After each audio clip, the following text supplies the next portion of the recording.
The rain pounded against my apartment windows like tiny fists demanding entry.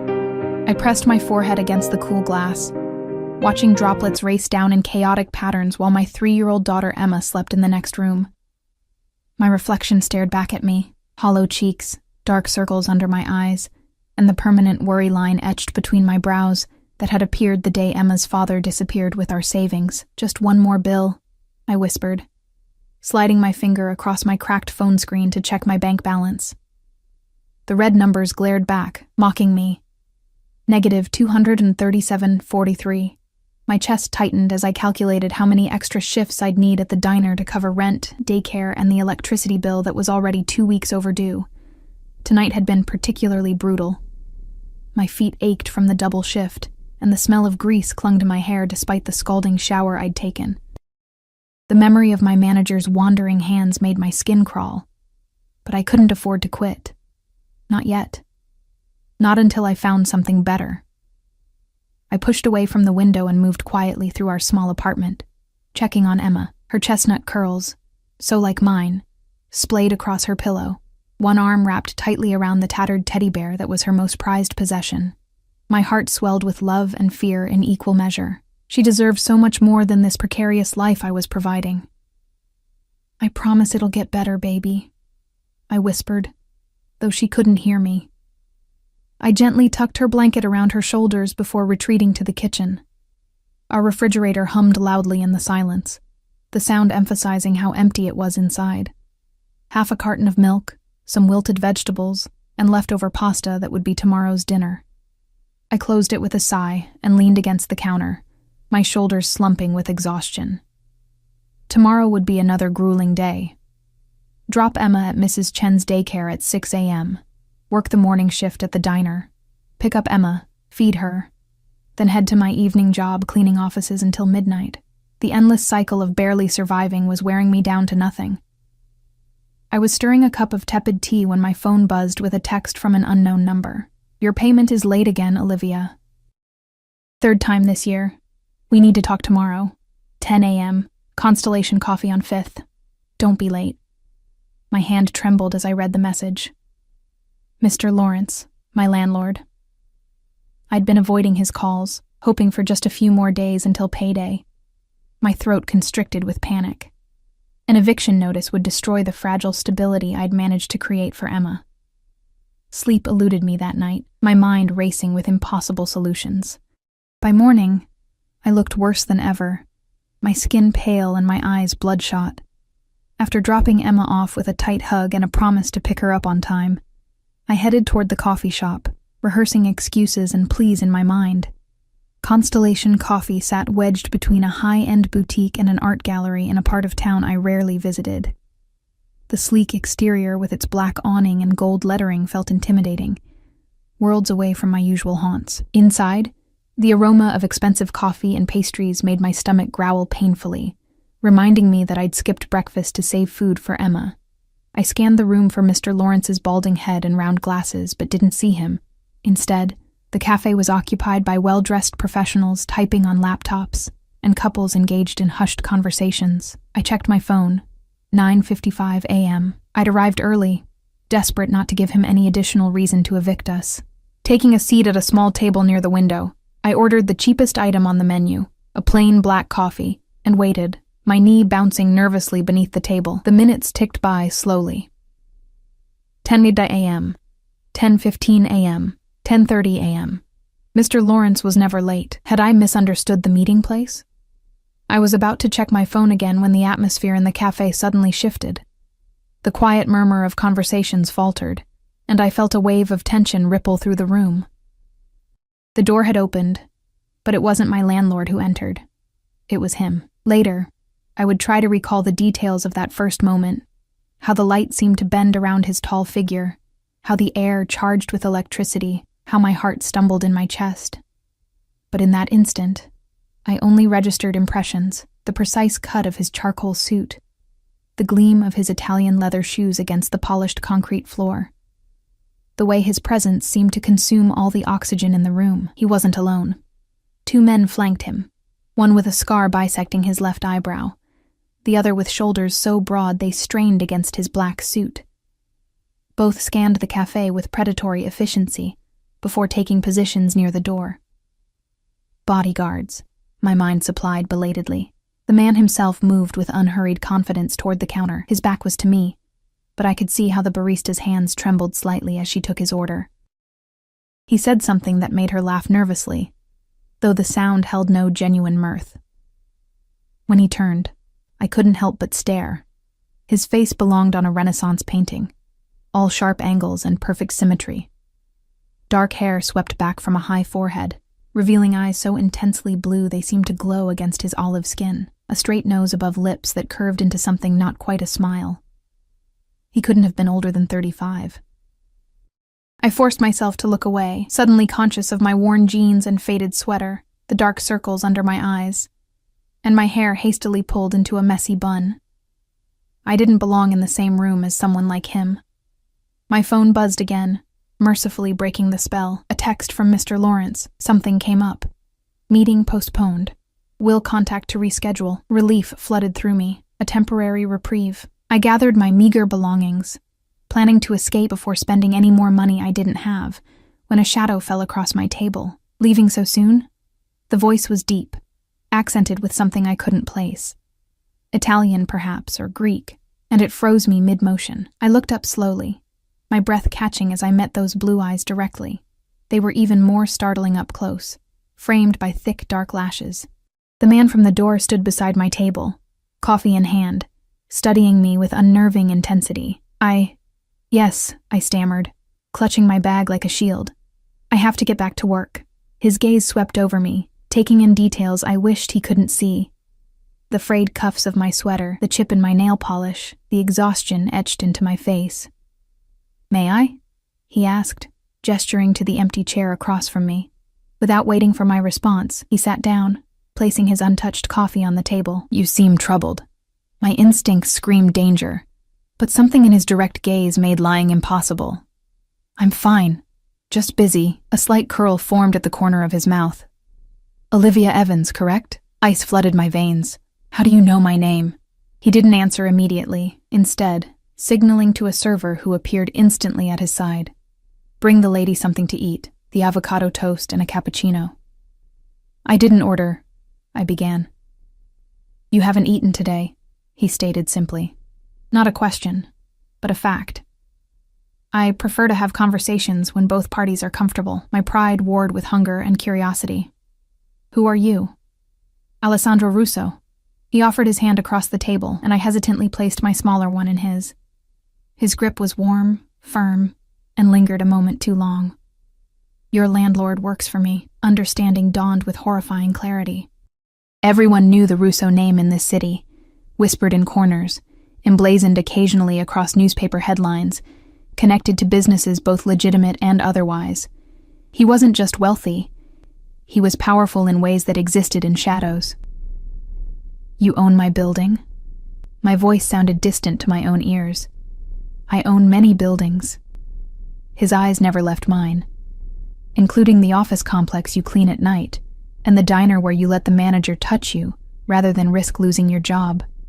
Fear slithered up my spine. "Have you been watching me?" The server returned with my food, placing it before me with a deference that spoke volumes. The smell made my stomach clench painfully, but I couldn't bring myself to eat under his scrutiny.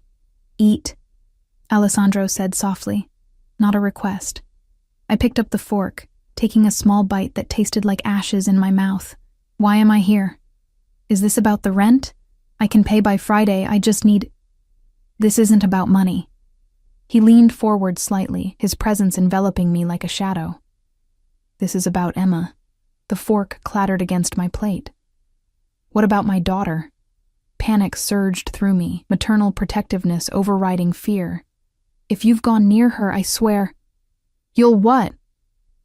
Amusement flickered across his features, there and gone in an instant. "Relax, Olivia. Your daughter is safe at Little Sprouts Daycare with Mrs. Chen, who is currently reading The Very Hungry Caterpillar to the children for the 3rd time this week." My hands began to shake. "What do you want from us?" Alessandro studied me for a long moment, his expression unreadable. "Your husband." "Emma's father was never my husband," I corrected automatically. Something darkened in his eyes. Michael Reeves. He worked for me. The room seemed to tilt sideways. Michael had told me he was an investment banker. That's not possible. He handled certain financial aspects of my business, Alessandro continued, as if I hadn't spoken, until 18 months ago, when he disappeared with a considerable sum of money. My money. Memories flashed through my mind. Michael's increasing nervousness, the late-night phone calls, his insistence that we needed to save every penny. Then, his sudden departure, leaving only a hastily scribbled note claiming he needed space. I'd thought he was running from commitment, from fatherhood. I never imagined he was running from someone like Alessandro Russo. I didn't know, I whispered, my appetite completely gone. I haven't heard from him since he left. Alessandro's eyes narrowed slightly, assessing the truth in my words. Whatever he saw must have satisfied him because he nodded once. I believe you. However, that doesn't change the fact that he took what belongs to me. I don't have your money, I said, desperation creeping into my voice. Everything we had, he took. I've been struggling to keep a roof over our heads. I'm aware of your circumstances. His tone softened almost imperceptibly. 3 jobs, 60 hours a week, and still drowning in debt that isn't yours. Shame burned my cheeks. I hated that he knew how desperate my situation was, that my struggles were laid bare before this immaculately dressed stranger. What do you want from me? Alessandro reached into his suit jacket and withdrew an envelope, placing it on the table between us. This contains the deed to your apartment, now in your name. Your rent has been paid for the next 6 months. There's also an account with sufficient funds for Emma's preschool and any immediate needs. I stared at the envelope, unable to process his words. Why would you do that? Because Michael took something that belongs to me, he said, his voice hardening. And I take care of what's mine. We're not yours, I said, finding a sliver of defiance despite my fear. Something dangerous flickered in his eyes. That's where you're wrong, Olivia. The moment Michael involved you and your daughter in his theft, you became my responsibility. He stood in one fluid motion, buttoning his suit jacket. My driver will take you home. Pack essentials for yourself and Emma. You'll be staying somewhere safer until Michael is found. What? No. I pushed back from the table, nearly toppling my chair. I'm not going anywhere with you. I don't even know you. Alessandro's expression didn't change, but the temperature around us seemed to drop. You misunderstand. This isn't a request. The 2 men who had entered with him materialized beside our table, their presence cutting off any thought of escape. The other patrons studiously avoided looking in our direction, suddenly fascinated by their coffees and phones. Alessandro stepped closer, close enough that I could smell his cologne. Something expensive and subtle that made my head swim. He reached out, tilting my chin up with one finger until our eyes met. Look at me, Olivia, he said, his voice low and intense. You're not alone anymore. I protect what's mine, and right now, that includes you and Emma. My breath caught in my throat as the full implication of his words sank in. In trying to survive Michael's betrayal, I had somehow fallen under the possession of a man whose mere presence commanded an entire room, a man who could apparently solve my financial problems with a single envelope, but whose help came with invisible chains. As if reading my thoughts, Alessandro's hand moved from my chin to tuck a stray strand of hair behind my ear, the gesture oddly tender despite the steel in his eyes. Your choice is simple, he murmured. Trust me, and let me keep you both safe, or take your chances with whatever Michael has set in motion by stealing from me. Choose wisely, Olivia, for Emma's sake. The mention of my daughter's name snapped something inside me. I stepped back from his touch, clutching the strap of my bag like a lifeline. I need to pick up my daughter, I said, my voice steadier than I felt. Alessandro nodded once. Marco will drive you. I'll see you both this evening. It wasn't a question. It wasn't even a statement. It was a certainty, as immutable as gravity. As I followed the broad-shouldered guard named Marco toward the door, I felt Alessandro's eyes on me like a physical touch. I didn't look back, but I knew with bone-deep certainty that my life had just irrevocably changed. What I didn't know then was exactly how deep Michael's betrayal went, or how far Alessandro Russo would go to claim what he considered his. Marco drove in silence, his massive hands gripping the steering wheel of the sleek black SUV. Tinted windows shielded us from the outside world as we navigated through neighborhoods that grew increasingly unfamiliar. I clutched my phone, the weight of Alessandro's envelope heavy in my bag. "Where exactly are we going?" I asked, my voice sounding small in the cavernous vehicle. "To get your daughter," Marco replied, his accent thicker than Alessandro's. Mr. Russo was clear about the schedule. The schedule, as if my life had already been mapped out without my consent. I stared out the window, watching raindrops chase each other across the glass, and tried to make sense of what was happening. Michael had stolen from the Russos, apparently one of the most dangerous families in the city. And now Alessandro was, what? Protecting us? Collecting us? Using us as bait? We pulled up to Little Sprouts daycare 15 minutes before my usual pickup time. The cheerful yellow building with its painted butterflies seemed surreal against the backdrop of my current situation. "I'll wait here," Marco said, shifting the car into park. I hesitated, my hand on the door handle. "I could run," I said, surprising myself with my boldness. "Take Emma and disappear." Marco's dark eyes met mine in the rearview mirror. "You could," he agreed, his tone almost gentle. "But Mr. Russo would find you before nightfall, and he would be disappointed." The way he said the word sent ice down my spine. I nodded once and stepped out into the drizzling rain. Mrs. Chen looked surprised to see me early but asked no questions as I signed Emma out. My daughter's face lit up when she spotted me, her tiny legs carrying her across the room as fast as they could. "Mommy!" she squealed, throwing herself into my arms. I breathed in her scent, baby shampoo and crayons, and that indefinable sweetness that was uniquely Emma. My chest ached with love and fear. "Hey, Ladybug," I whispered, squeezing her tight. "We're going on a little adventure today." Her eyes widened.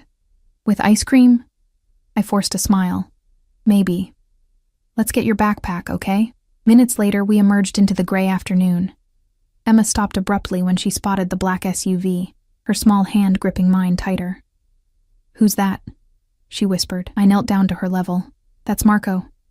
He's going to drive us today because..." I fumbled for an explanation a 3-year-old would accept. "Because our car is sick." Emma considered this with the serious expression she reserved for important matters. "Like when I had a fever." "Exactly like that," I said, grateful for her easy acceptance. "The car needs medicine and rest." Marco had stepped out and opened the back door, revealing a booster seat that certainly hadn't been there during our drive from the cafe. He nodded at Emma. "Miss." To my surprise, Emma giggled. "He's big," she stage whispered to me.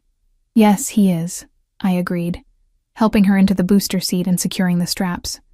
"Almost as big as a bear." "I'm not a bear," Marco said with unexpected solemnity as he closed the door. "Bears are not reliable with schedules." That startled a laugh from me, breaking through the tension for just a moment. As we pulled away from the daycare, I noticed Emma's fascination with the car's interior. The soft leather seats, the buttons controlling the windows, the tablet mounted on the back of the front seat. "Can I watch cartoons?" she asked, pointing to the screen. Before I could respond, the tablet came to life, displaying a children's show I recognized as Emma's favorite. Marco caught my questioning look in the rearview mirror. "Mr. Russo suggested the child might enjoy entertainment during the drive." Alessandro had known which show my daughter preferred. The realization sent another chill through me. How long had he been watching us? What else did he know? While Emma was distracted by the cartoon, I finally opened the envelope Alessandro had given me. Inside was indeed the deed to our apartment with my name listed as owner, rental payments marked as paid in full for the next 6 months, and a bank card with a note indicating the PIN was Emma's birthday. There was also a smaller envelope containing a key and an address I didn't recognize, along with a handwritten note in elegant script. "Until things are settled, you'll both be safer here. A is expecting you." My heart raced as I tucked everything back into the envelope. This was happening too fast. I'd gone from drowning in debt to being effectively owned by a man I'd met only hours ago. "Where are we going now?" I asked Marco, trying to keep my voice low enough that Emma wouldn't hear over her cartoon. To your apartment to collect your things, he replied. Then to the residence Mr. Russo has prepared. And if I refuse? Marco's eyes met mine briefly in the mirror. That would be unwise, Miss Evans. We arrived at my shabby apartment building, which looked even more depressing in contrast to the luxury vehicle now parked outside it. I unbuckled Emma from her seat. We need to pack some things, Ladybug, I explained, for our adventure. Emma's eyes sparkled with excitement. Like a vacation? Something like that, I murmured, helping her out of the car.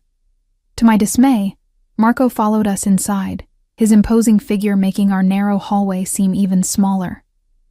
Mrs.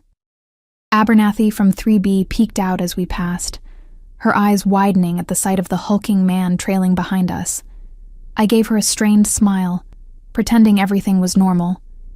Inside our apartment, I moved on autopilot, pulling out suitcases and filling them with clothes, toiletries, and Emma's favorite toys. Marco stood by the door, his presence a constant reminder of our new reality. How long will we be gone? I asked him as I folded Emma's tiny t-shirts. Mr. Russo will explain everything, he replied, maddeningly vague. I was zipping up the last suitcase when Emma tugged at my sleeve. Mommy, can I bring Teddy? Of course, baby. We wouldn't leave Teddy behind. I watched as she carefully wrapped her beloved bear in a blanket and tucked him into her little backpack. The simple act of childhood innocence against the backdrop of our current situation brought tears to my eyes. Don't cry, Mommy, Emma said, patting my cheek with her small hand. Adventures are fun. I pulled her close, inhaling her sweet scent. You're right, Ladybug. Adventures can be fun, and we're in this together, okay? Together, she agreed solemnly. Marco loaded our suitcases into the trunk while I took one last look around the apartment that had been our sanctuary, however humble. I locked the door behind us, wondering if we would ever return. The drive took us deeper into the affluent part of the city, where trees lined immaculate streets and wrought iron fences protected manicured lawns. Emma pressed her face against the window, eyes wide at the mansions we passed. Are we going to a castle? She asked. I glanced at Marco, who remained expressionless. Not exactly, sweetie. We finally pulled up to a stunning brownstone on a quiet, exclusive street. Unlike the ostentatious mansions we'd passed, this building exuded understated elegance, classic architecture with tasteful modern touches. Two men in suits stood discreetly near the entrance. We're here, Marco announced, pulling into a private driveway that led to a garage beneath the building. My stomach twisted with anxiety as the garage door closed behind us, sealing us in. Marco helped with our luggage while I carried a suddenly shy Emma who buried her face in my neck. This way, Marco directed, leading us to an elevator. He pressed his thumb against a biometric scanner, and the doors silently opened. The elevator ascended smoothly, opening directly into an apartment that took my breath away. Soaring ceilings, floor-to-ceiling windows overlooking the city, gleaming hardwood floors covered with plush rugs. The space was decorated in shades of cream, gray, and blue, elegant, yet surprisingly warm. Hello there. I turned toward the voice, startled to see a woman in her 50s approaching us with a warm smile. Her silver-streaked dark hair was pulled into a neat bun, and she wore a simple black dress with a cardigan. I'm Alessandra, she said, her Italian accent more pronounced than Alessandro's. You must be Olivia and little Emma. I nodded, still clutching Emma, who peered curiously at the woman. Marco, please put their things in the blue bedroom, Alessandra directed. She turned back to us. You must be tired and hungry. I've prepared some food, if you'd like to eat. Are you related to Alessandro? I asked cautiously. Her eyes, the same striking blue as his, crinkled with her smile. I'm his aunt. And temporary housekeeper, though he would never call me that. Some of my tension eased at her motherly demeanor. I set Emma down, who immediately hid behind my legs, but peeked out curiously. Do you have cookies? Emma asked in a small voice. Alessandra laughed, a warm, genuine sound. I made chocolate chip cookies this morning. Would you like one before dinner? Emma nodded eagerly, her shyness forgotten at the mention of cookies. First, let me show you to your room so you can freshen up, Alessandra said, leading us down a hallway. Alessandro called to say he'll be joining us for dinner. The blue bedroom turned out to be a spacious suite with a king-sized bed, an adjoining bathroom with a tub that could fit 3 people, and a smaller room connected by a door that contained a child's bed, shaped like a princess carriage. Emma squealed with delight when she saw it. "Is this my room?" she asked, bouncing on her toes. "It's all yours, little one," Alessandra confirmed. I stood frozen, taking in the opulence around us. The room had been prepared specifically for us. Children's books on the shelves, Emma's favorite stuffed animals arranged on her bed, including duplicates of the ones we'd brought, clothes in her size hanging in the closet. "How long has Alessandro been planning this?" I asked Alessandra when Emma was distracted by exploring her new space. The older woman's expression softened. "He's been aware of your situation for some time." "That doesn't answer my question." She patted my arm gently. "Alessandro will explain everything. For now, rest. Take a bath if you like. There are clothes for you in the dresser and closet." With that, she left us to settle in, promising cookies in the kitchen when we were ready. I sank onto the edge of the bed, my mind whirling. The bathroom called to me with its promise of luxury I hadn't experienced in years, but I couldn't shake the feeling of being caught in a beautiful trap. I checked my phone. No service, despite full bars. Somehow, I wasn't surprised. "Mommy, look!" Emma emerged from her room wearing a princess crown she'd found. "I'm a princess now." I smiled despite myself. "You certainly are, Ladybug." After helping Emma change into clean clothes, which fit her perfectly, I quickly showered and dressed in jeans and a soft cashmere sweater I found in my dresser. Everything was exactly my size, from the underwear to the socks. The invasion of privacy should have infuriated me, but exhaustion dampened my outrage to a dull unease. We followed the smell of baking to the kitchen, where Alessandra was sliding a pan of lasagna into the oven. Emma immediately climbed onto a stool at the island counter, where a small plate of cookies and a glass of milk waited. "Thank you," I said, as Alessandra handed me a mug of coffee. "For being kind to her. Children are precious," she replied simply. "And your Emma is especially delightful." I watched as she interacted with my daughter, answering Emma's endless questions with patient amusement. Despite my suspicions and fear, I found myself relaxing slightly in her grandmotherly presence. "Alessandra," I began carefully. "What does Alessandra want with us?" "Really?" She paused, choosing her words with obvious care. "Alessandro is a complicated man with strong beliefs about family and responsibility. We're not his family," I pointed out. "Perhaps not by blood," she conceded. "But in his mind, Michael's actions brought you under his protection." "Protection feels a lot like captivity at the moment." Alessandra's expression grew serious. "Michael took more than money, Olivia. He took something very dangerous, information that could harm many people, including Alessandro. Until Michael is found, anyone connected to him is at risk." A chill ran through me. "What kind of danger are we in?" "The kind that requires the security measures you've seen," she said quietly, nodding toward the window where I could just make out men patrolling the perimeter of the property. Before I could ask more questions, we heard the elevator doors open. Emma was too engrossed in her cookie to notice, but I tensed immediately. Alessandro walked into the kitchen, his presence immediately filling the space. He'd removed his suit jacket, and his crisp white shirt had the sleeves rolled up to reveal strong forearms. His eyes found mine immediately, something unreadable flickering in their blue depths. "You're here," he said, satisfaction evident in his tone. "Good." "Did we have a choice?" I asked, keeping my voice low so Emma wouldn't hear. A slight smile curved his lips. "There are always choices, Olivia. You made the right one."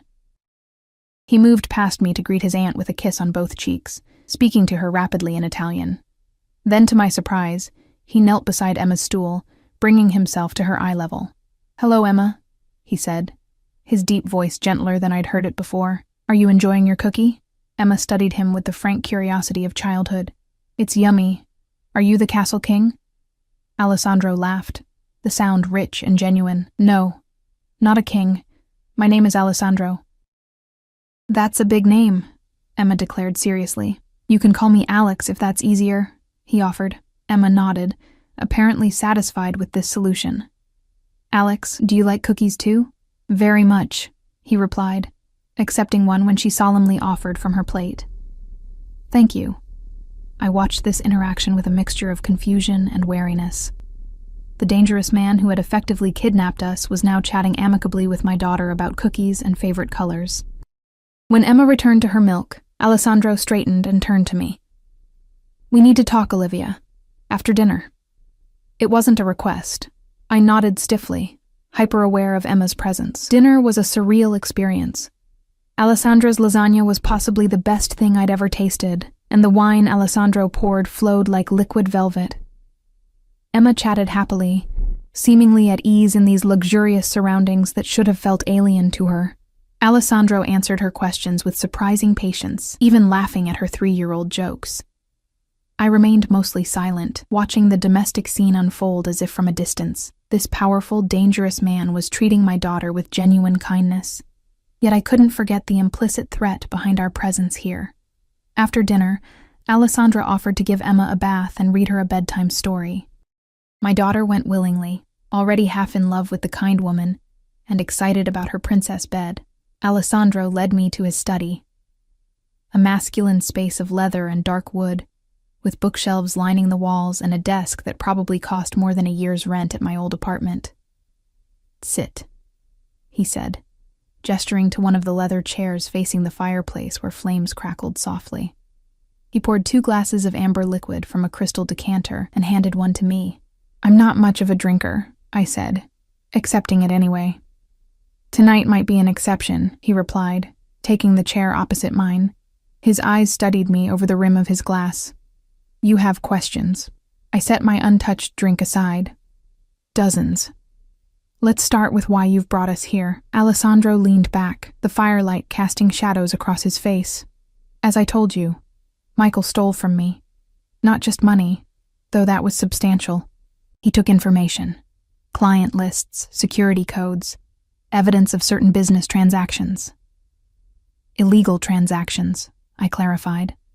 His expression didn't change. "Let's say transactions that certain authorities would find interesting." "And you think I know where Michael is? Or where he hid this information?" "No." Alessandro's directness surprised me. If I thought that, our conversation would be very different. "I believe you were as betrayed by him as I was." "Then why—" "Michael has enemies besides me," he interrupted. "People who would use any leverage available to recover what he took. That includes you and Emma." The implication sent ice through my veins. "You're saying someone might hurt my daughter to get to Michael." "I'm saying I won't allow that possibility to exist," he replied, his voice hardening. "Here, you're both under my protection. No one would dare touch what belongs to me." And there it was again. That possessive language that should have offended me but instead sent a confusing shiver down my spine. "We don't belong to you," I said, needing to establish that boundary. "Your protection doesn't give you ownership." Alessandro's eyes darkened. "In my world, Olivia, the distinction is less clear than you might like." He rose in one fluid motion and moved to stand by the window, gazing out at the city lights. "Michael contacted one of my associates 3 days ago, offering to sell back what he stole for a considerable sum. He's alive." The question escaped before I could stop it, revealing more than I intended. Alessandro turned, his gaze piercing. "You sound relieved." "I've spent 18 months wondering if he was dead in a ditch somewhere," I admitted. "For Emma's sake, I'm glad he's alive, even if he's a thief and a coward." "A thief, a coward, and now a blackmailer," Alessandro corrected. "He's arranged a meeting for the exchange. I intend to be there." Understanding dawned. "And you think he'll be more cooperative if he knows you have us?" Alessandro's expression hardened. "I think your safety is non-negotiable, regardless of what happens with Michael." "What does that mean?" I asked, rising to face him. He closed the distance between us in 2 strides, stopping close enough that I could feel the heat radiating from his body. "It means that after tomorrow, your connection to Michael ends permanently. Your life, yours and Emma's, will be under my protection indefinitely." "And if I refuse?" His hand came up to cup my cheek, the touch surprisingly gentle. "Refusing protection is like refusing to wear a seatbelt while driving through a storm. Technically possible, but remarkably foolish. I should have stepped back. Should have slapped his hand away, but something in his intense gaze held me frozen. What exactly are you offering, Alessandro? His thumb traced my lower lip, sending sparks of unwanted heat through my body. Security. Stability. A future where you never have to work 3 jobs again. Where Emma can have everything she deserves. In exchange for what? My voice was barely a whisper. Your loyalty, he murmured. Your presence in my home. Your trust. That sounds like ownership, I said, finally finding the strength to step back from his touch. Alessandro's eyes followed me. Something dangerous and hungry in their depths. Call it what you will. By this time tomorrow, Olivia Evans, you'll understand exactly what it means to be under my protection. The words held the weight of prophecy, settling around me like chains gilded in gold. I thought of Emma, already asleep in her princess bed, blissfully unaware of the dangerous game being played around her. I want your word that Emma will always be safe, I said, finding my voice. No matter what happens with Michael or with us, you have it, Alessandro replied without hesitation. On my family's name, no harm will ever come to your daughter. In the world he inhabited, I understood that such an oath was binding beyond any legal document. It was something, at least. Get some rest, he said, his tone softening slightly. Tomorrow will change everything. As I left his study, feeling his eyes on me until the door closed behind me, I couldn't shake the feeling that I had just negotiated terms of surrender in a war I didn't even know I was fighting.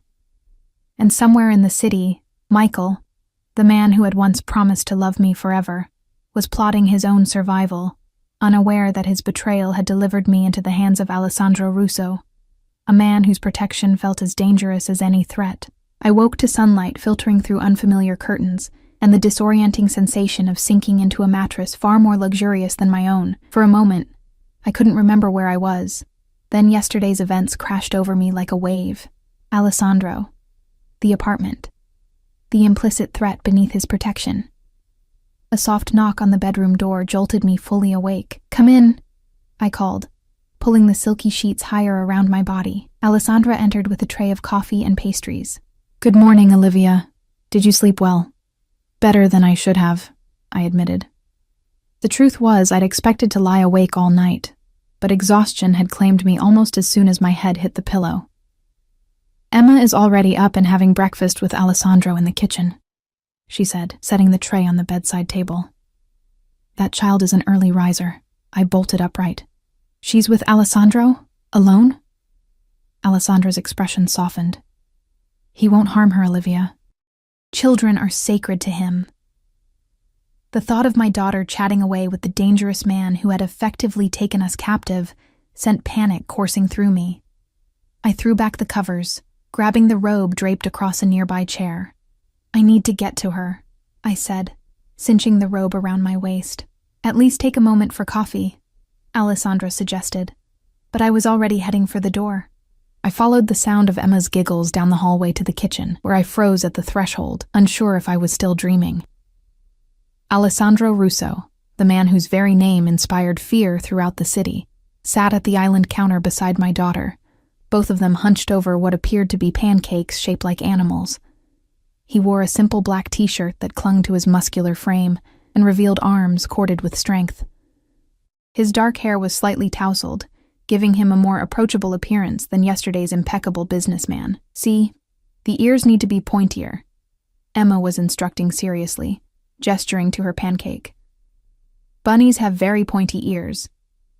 Ah, I see my mistake now, Alessandro replied, his deep voice containing genuine amusement, as he used a knife to reshape his pancake's ears. Is this better? Emma considered his work with the gravity of an art critic. Much better. Now we can put blueberries for the eyes.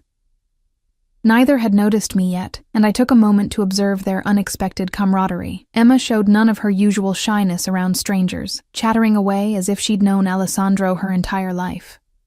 For his part, he gave her his complete attention, responding to her 3-year-old logic with surprising patience. Good morning, I finally said, stepping into the kitchen. Emma's face lit up. Mommy! Alex made bunny pancakes! Look! Alessandro's eyes met mine, something unreadable flickering in their blue depths. Good morning, Olivia. Coffee? Please, I managed, sliding onto a stool beside Emma. I ran a hand over her curls. Did you sleep well in your princess bed, Ladybug? She nodded enthusiastically. It's magical. And look what Alex gave me. She proudly displayed a small silver bracelet on her tiny wrist, adorned with a single charm, a ladybug crafted from red enamel. My eyes shot to Alessandro, who was pouring coffee into a mug. It's tradition in my family to give children protective charms, he explained, sliding the coffee toward me. The ladybug symbolizes good fortune and protection. It's very pretty, Emma, I said carefully, unsure how to feel about Alessandro giving my daughter jewelry. What do we say when someone gives us a gift? Thank you, Emma recited dutifully to Alessandro, who inclined his head. You're very welcome, Piccola, he replied. The Italian endearment rolled off his tongue naturally, and Emma beamed at the nickname. I sipped my coffee, trying to gather my thoughts. Alessandro moved with easy confidence around the kitchen, a stark contrast to the intimidating figure from yesterday. He set a plate of pancakes in front of me, normal circular ones, not animal-shaped, and leaned against the counter. There's maple syrup, honey, or chocolate sauce, he offered. Emma prefers the chocolate. Chocolate is the best, Emma confirmed solemnly, her chin already smeared with evidence of her choice. I opted for maple syrup, cutting into the perfectly golden pancakes.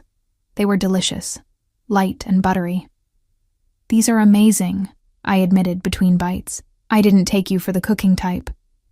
A hint of a smile touched Alessandro's lips. There are many things you don't know about me, Olivia. The simple statement carried weight beyond the casual breakfast setting. I was acutely aware that while Alessandro knew intimate details of our lives, from Emma's nickname to my clothing sizes, I knew almost nothing about the man who now controlled our fate. Alessandra joined us, fussing over Emma's chocolate-smeared face and engaging her in conversation about the day ahead. With my daughter distracted, Alessandro moved closer to me, his voice low. We need to leave in an hour. Alessandro will watch Emma. I set down my fork. Leave? Where are we going? To meet Michael, he replied, his tone matter-of-fact. My stomach dropped. I'm not helping you ambush him. Alessandro's expression hardened slightly. This isn't about revenge, Olivia. It's about securing what he stole before it falls into the wrong hands. Then why do you need me there? Because, he said, his eyes never leaving mine, Michael doesn't know I've found you. His reaction when he sees you will tell me everything I need to know about his current alliances. You're using me as a test, I realized, anger rising in my chest. A human lie detector. I'm keeping you close because it's safer than leaving you here, he countered. If Michael has made deals with others, they could already be watching this building. Fear for Emma immediately overrode my indignation. Is she in danger here? Alessandro's hand covered mine on the countertop, his touch warm and firm. No one gets past my security. Alessandra will have 4 guards with her at all times. Emma will be perfectly safe.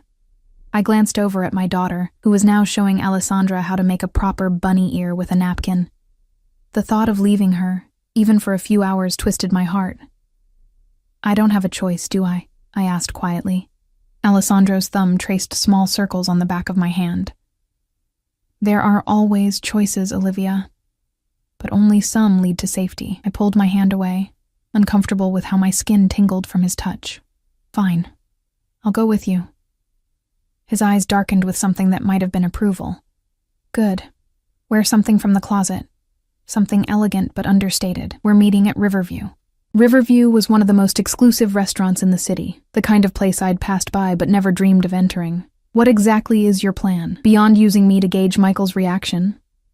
Get cleaned up, Alessandro said instead of answering. We'll discuss details in the car. I wanted to press him further, but was conscious of Emma's presence. Arguments could wait until we were alone. I finished my coffee and excused myself to shower and dress, dropping a kiss on Emma's sticky cheek. Be good for Alessandra, Ladybug. Mommy has to go out for a little while. Emma's lower lip jutted out slightly. You're leaving? Just for a little bit, I assured her. I'll be back before you know it, and you get to play with Alessandra. And Alex? She asked, looking at Alessandro with hopeful eyes. Something flickered across his face. Surprise, perhaps. Or maybe something softer. I have to go with your mom, Piccola, but I'll bring you back a surprise. This seemed to satisfy her, and she returned to her pancake artwork. As I headed back to the bedroom, I caught the expression on Alessandro's face as he watched my daughter, a mixture of tenderness and something that looked almost like longing. In the massive closet attached to my bedroom, I found an array of designer clothes that would have cost several months of my former salary. I selected a simple navy blue dress that seemed the most modest option, paired with low heels I could actually walk in. The woman who stared back from the mirror looked like a stranger, well-rested, dressed in clothes that fit perfectly, hair falling in soft waves around her shoulders. When I emerged from the bedroom, Alessandro was waiting in the hallway. He'd changed into a charcoal suit that fit his broad shoulders like it had been poured onto him. His eyes traveled over me slowly, appreciation evident in his gaze. "Beautiful," he murmured. I ignored the flutter in my stomach at his approval. "Let's get this over with." We said goodbye to Emma, who was thoroughly distracted by the prospect of baking cookies with Alessandra. Still, leaving her tore at something primal in me. I'd never been separated from her for more than my work shifts, and even then, I knew exactly where she was and who she was with. "She'll be fine," Alessandro said quietly as we rode the elevator down to the garage. Alessandra raised me from the age of 8. There's no one I trust more with children. The personal detail, the first he'd voluntarily shared, caught me by surprise. "What happened to your parents?" His jaw tightened. "My father died when I was 7. My mother couldn't handle the business or the grief, so Alessandra stepped in." The business. The way he said it made it clear he wasn't talking about a corner store or accounting firm. Before I could ask more questions, the elevator doors opened to reveal the same black SUV from yesterday, with Marco standing beside it. The drive to Riverview took us through the heart of the financial district, gleaming skyscrapers reflecting the morning sun. Alessandro sat beside me in the back seat, his presence filling the space between us even though we weren't touching. "Michael reached out through an intermediary," he explained, his voice low and controlled. "He claims to have the information secured in a location only he can access, and is willing to exchange it for $2 million and assurances of his safety." $2 million? I gasped. What kind of information is worth that much? Alessandro's eyes met mine. The kind that could dismantle certain aspects of my family's business and put many people in prison. "Including you?" I asked boldly. A ghost of a smile touched his lips. "Perhaps, though I've been careful to maintain distance from the more problematic ventures." "So you admit your family's business isn't entirely legitimate?" "I admit nothing," he replied smoothly. "I'm simply a businessman with diverse interests."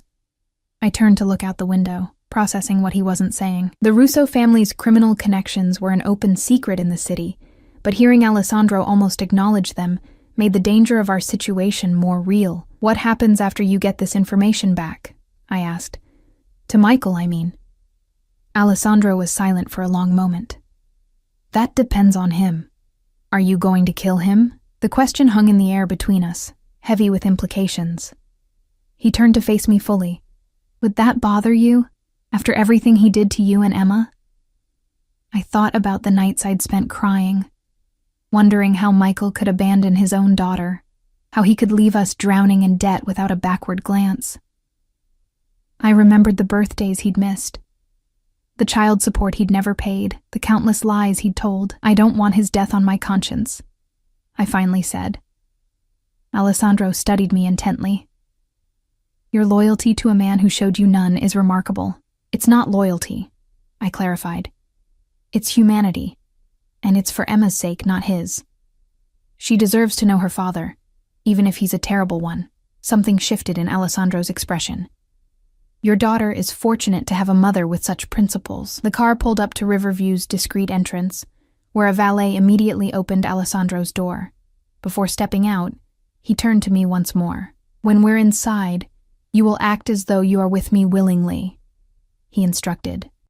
"If Michael suspects you're under duress, it complicates matters." "You want me to pretend we're together? Like a couple?" The idea was absurd. "Precisely." His tone left no room for argument. "Follow my lead, stay close, and say as little as possible." He exited the car and came around to my door, offering his hand with the polished manners of a gentleman. I took it reluctantly, feeling the strength in his fingers as they curled around mine. The restaurant's interior was all understated luxury: cream-colored walls, crystal chandeliers, tables spaced far enough apart to ensure privacy. The maitre d' greeted Alessandro by name, bowing slightly.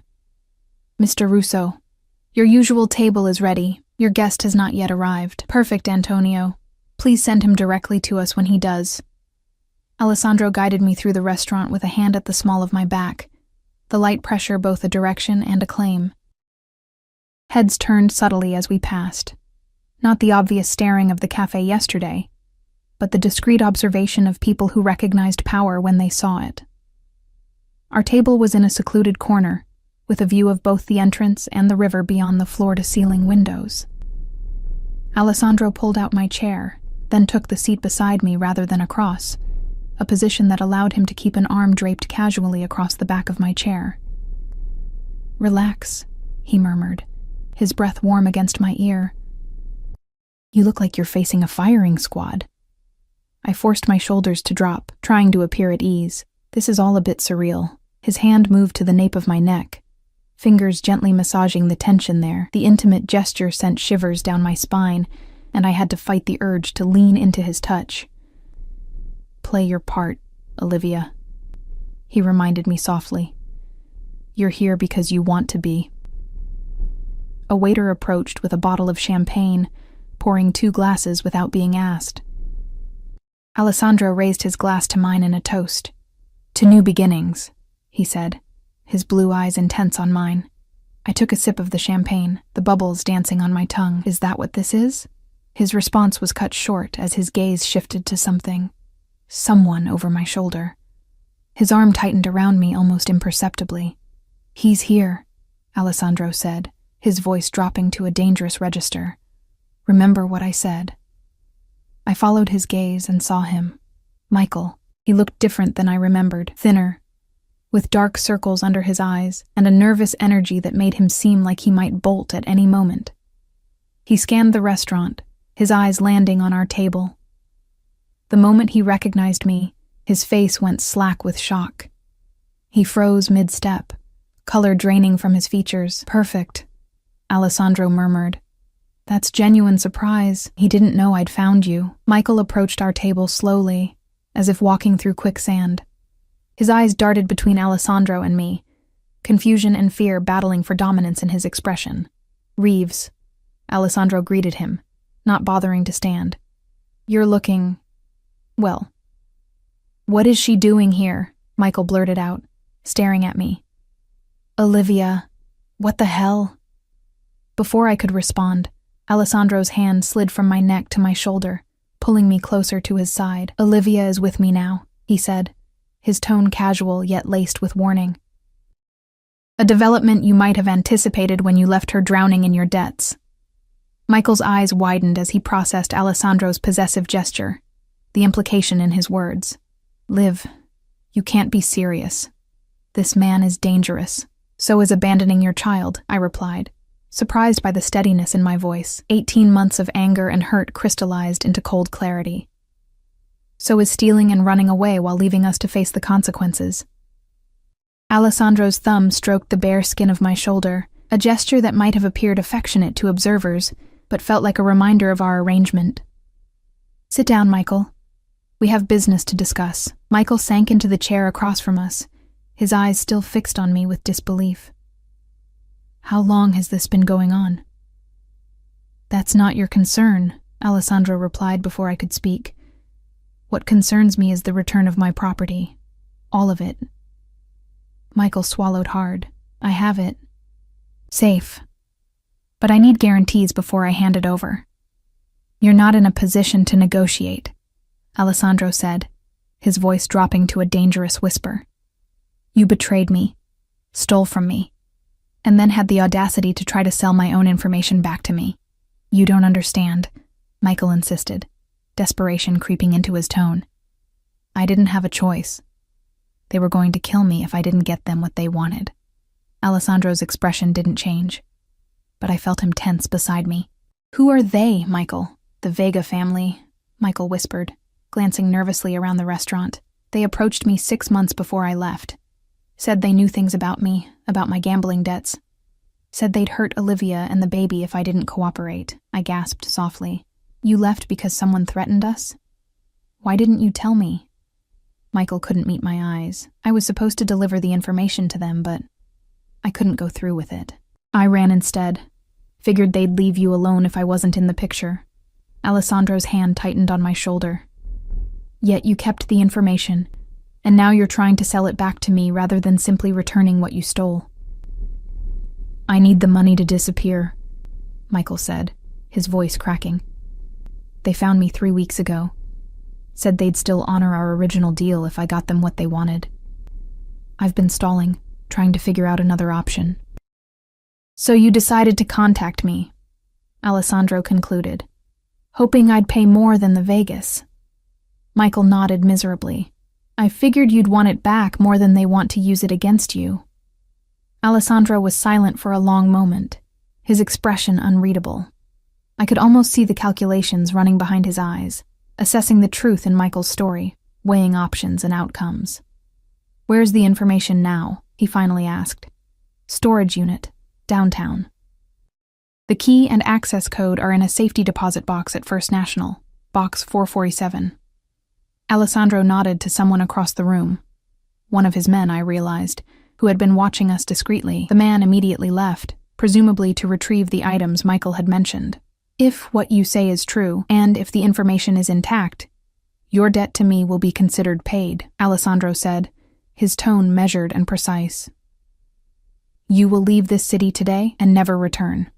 You will make no attempt to contact Olivia or Emma again. Is that understood?" Michael's eyes widened. "But she's my daughter, a daughter you abandoned." Alessandro cut in, his voice like ice. "A daughter whose mother you left defenseless against the very people you claim to have been protecting her from." I watched Michael's face crumple with the weight of his actions. For 18 months I'd imagined this confrontation, rehearsed all the things I would say to him if I ever saw him again. But now, faced with his pathetic reality, I felt only emptiness where rage had once lived. "Is Emma okay?" he asked me quietly. "She's fine," I replied. "She barely remembers you." The truth seemed to hit him like a physical blow. He slumped in his chair, running a hand over his face. "I never meant for any of this to happen, Liv. You have to believe that." "What I believe doesn't matter anymore," I said. "What matters is what happens next." Alessandro's phone buzzed discreetly. He checked it, then nodded slightly. "My men have located the safety deposit box. We'll verify the contents of the storage unit within the hour." "Then we're done?" Michael asked hopefully. "Almost." Alessandro signaled the waiter, who brought over a folder and placed it in front of Michael. "Sign these papers first." Michael opened the folder cautiously. "What is this?" "Termination of your parental rights," Alessandro stated flatly. "Full custody to Olivia, with no visitation rights or future claims." My heart stuttered in my chest. I hadn't asked for this, hadn't even considered it as a possibility. "Alessandro," he squeezed my shoulder gently, silencing me. His eyes remained fixed on Michael. "Consider it the final payment of your debt." Michael stared at the papers, then at me. "Liv, you don't want this. I know I've been a terrible father, but you haven't been a father at all," Alessandro interrupted coldly. "Sign the papers and walk away with your life, or don't sign them and face the consequences of your theft. Your choice." The implied threat hung in the air between them. Michael's hand shook as he reached for the pen Alessandro offered. He hesitated, pen poised above the signature line. "Can I at least say goodbye to her?" he asked, his voice barely audible. For the first time since the conversation began, I felt a flicker of sympathy for the man I had once loved. "She's too young to understand, Michael. It would only confuse her." He nodded once, resignation etched into every line of his face. Then he signed each page where indicated, the scratch of pen against paper, the only sound at our table. When he finished, Alessandro took the folder and handed it to a server who appeared silently at his side. "My lawyer will file these immediately." Michael stood, looking lost and diminished. "What do I do now?" "There's a ticket to Buenos Aires waiting for you at the airport," Alessandro informed him. "A new identity. Enough money to start over. One of my men will escort you there directly from here." Michael looked at me one last time, regret and sorrow etched into his features. "I'm sorry, Olivia, for everything. Tell Emma. Tell her something good about me someday." I couldn't bring myself to answer.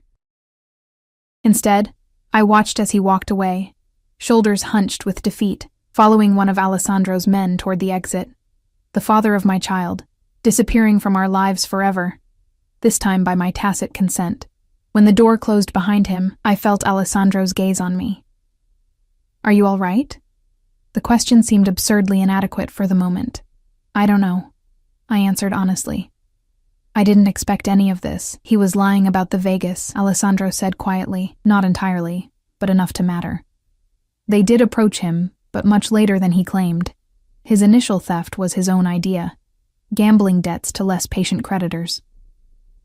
I turned to face him. "How can you be sure?" "Because the Vegas would have killed him the moment he failed to deliver," he replied matter-of-factly. "The fact that he's still breathing proves he hadn't made a deal with them until recently." The casual way he discussed murder should have horrified me, but instead, I felt only a dull acceptance. This was Alessandro's world, a world of power plays and lethal consequences that I'd been unwittingly drawn into through Michael's actions. "What happens now?" I asked, suddenly feeling exhausted despite the early hour. Alessandro's hand moved to cup my cheek, his touch surprisingly gentle. "Now we return home. Once my men confirm the information is secure, this particular danger will be neutralized." Home. The word caught me off guard. The luxurious apartment with its princess bed for Emma and clothes that fit me perfectly wasn't home. It was a beautiful cage. Yet the alternative, returning to our shabby apartment, to endless shifts and constant worry, held no appeal either. "And us?" I pressed, needing clarity.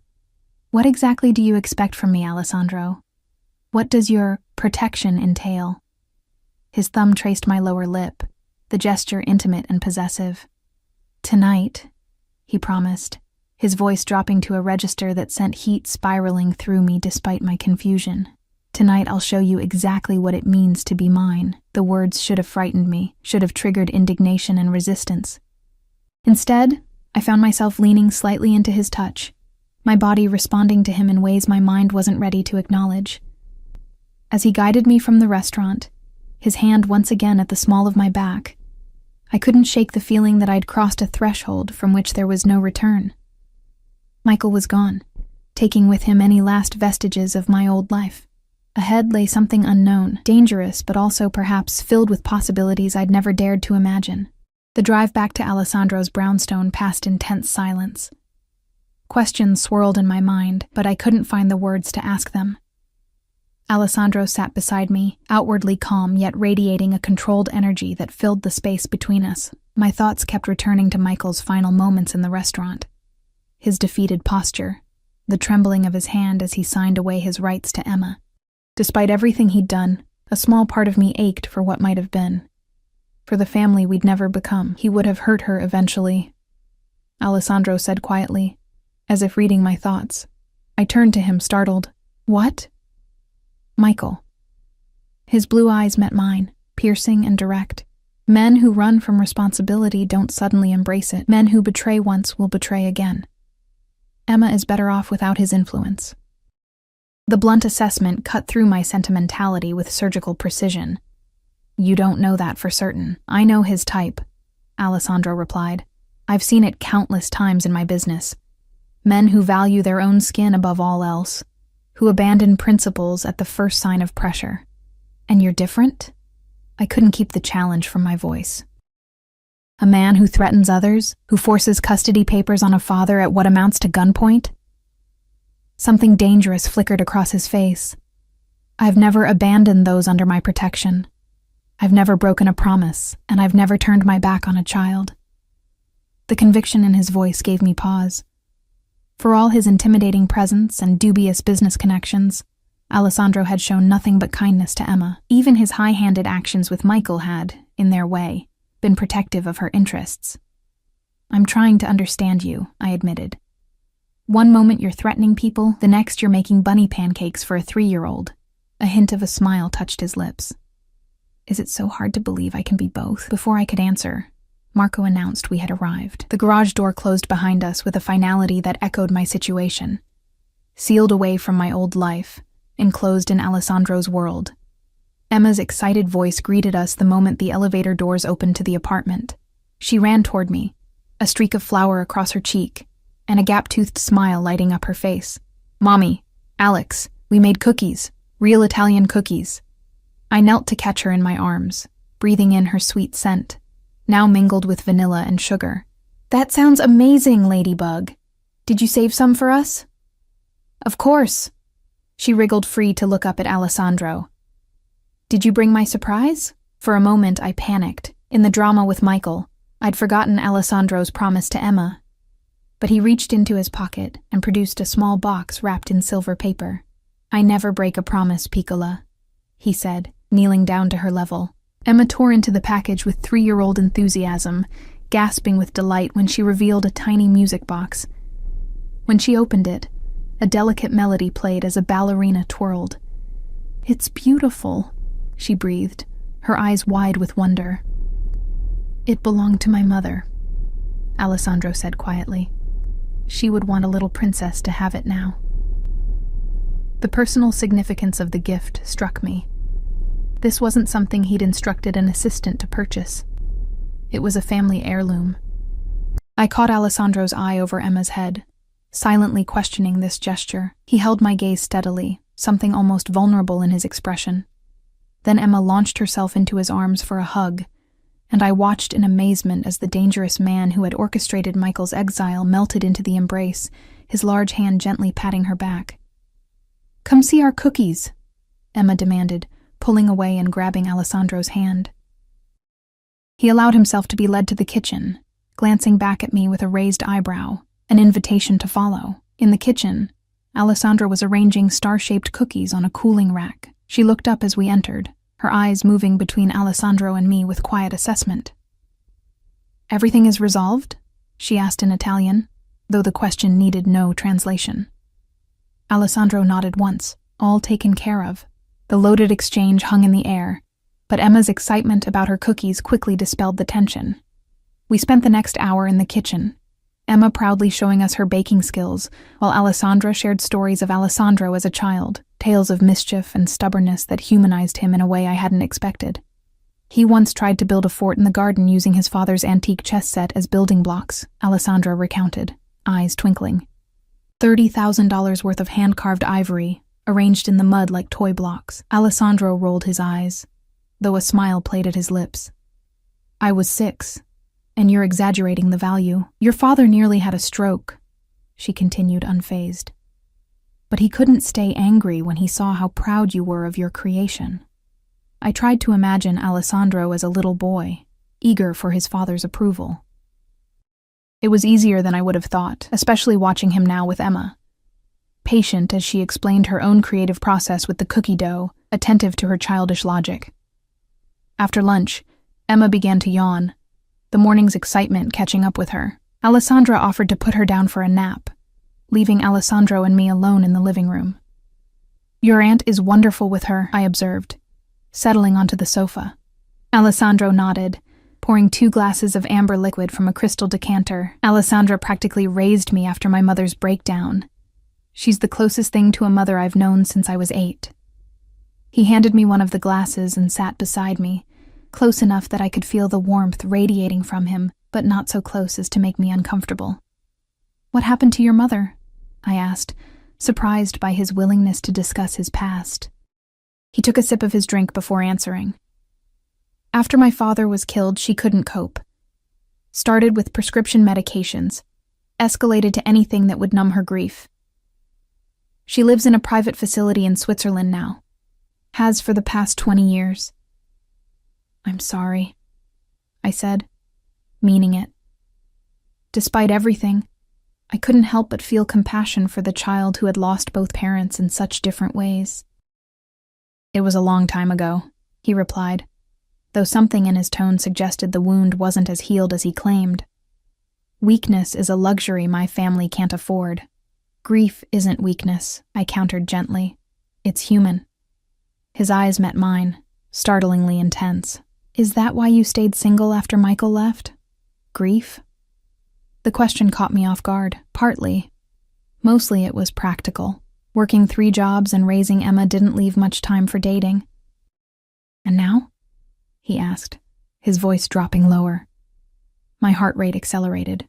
Now I'm essentially your prisoner in a gilded cage, not exactly conducive to a social life. Alessandro set his glass down and shifted closer, one arm stretching along the back of the sofa behind me. Is that how you see your situation?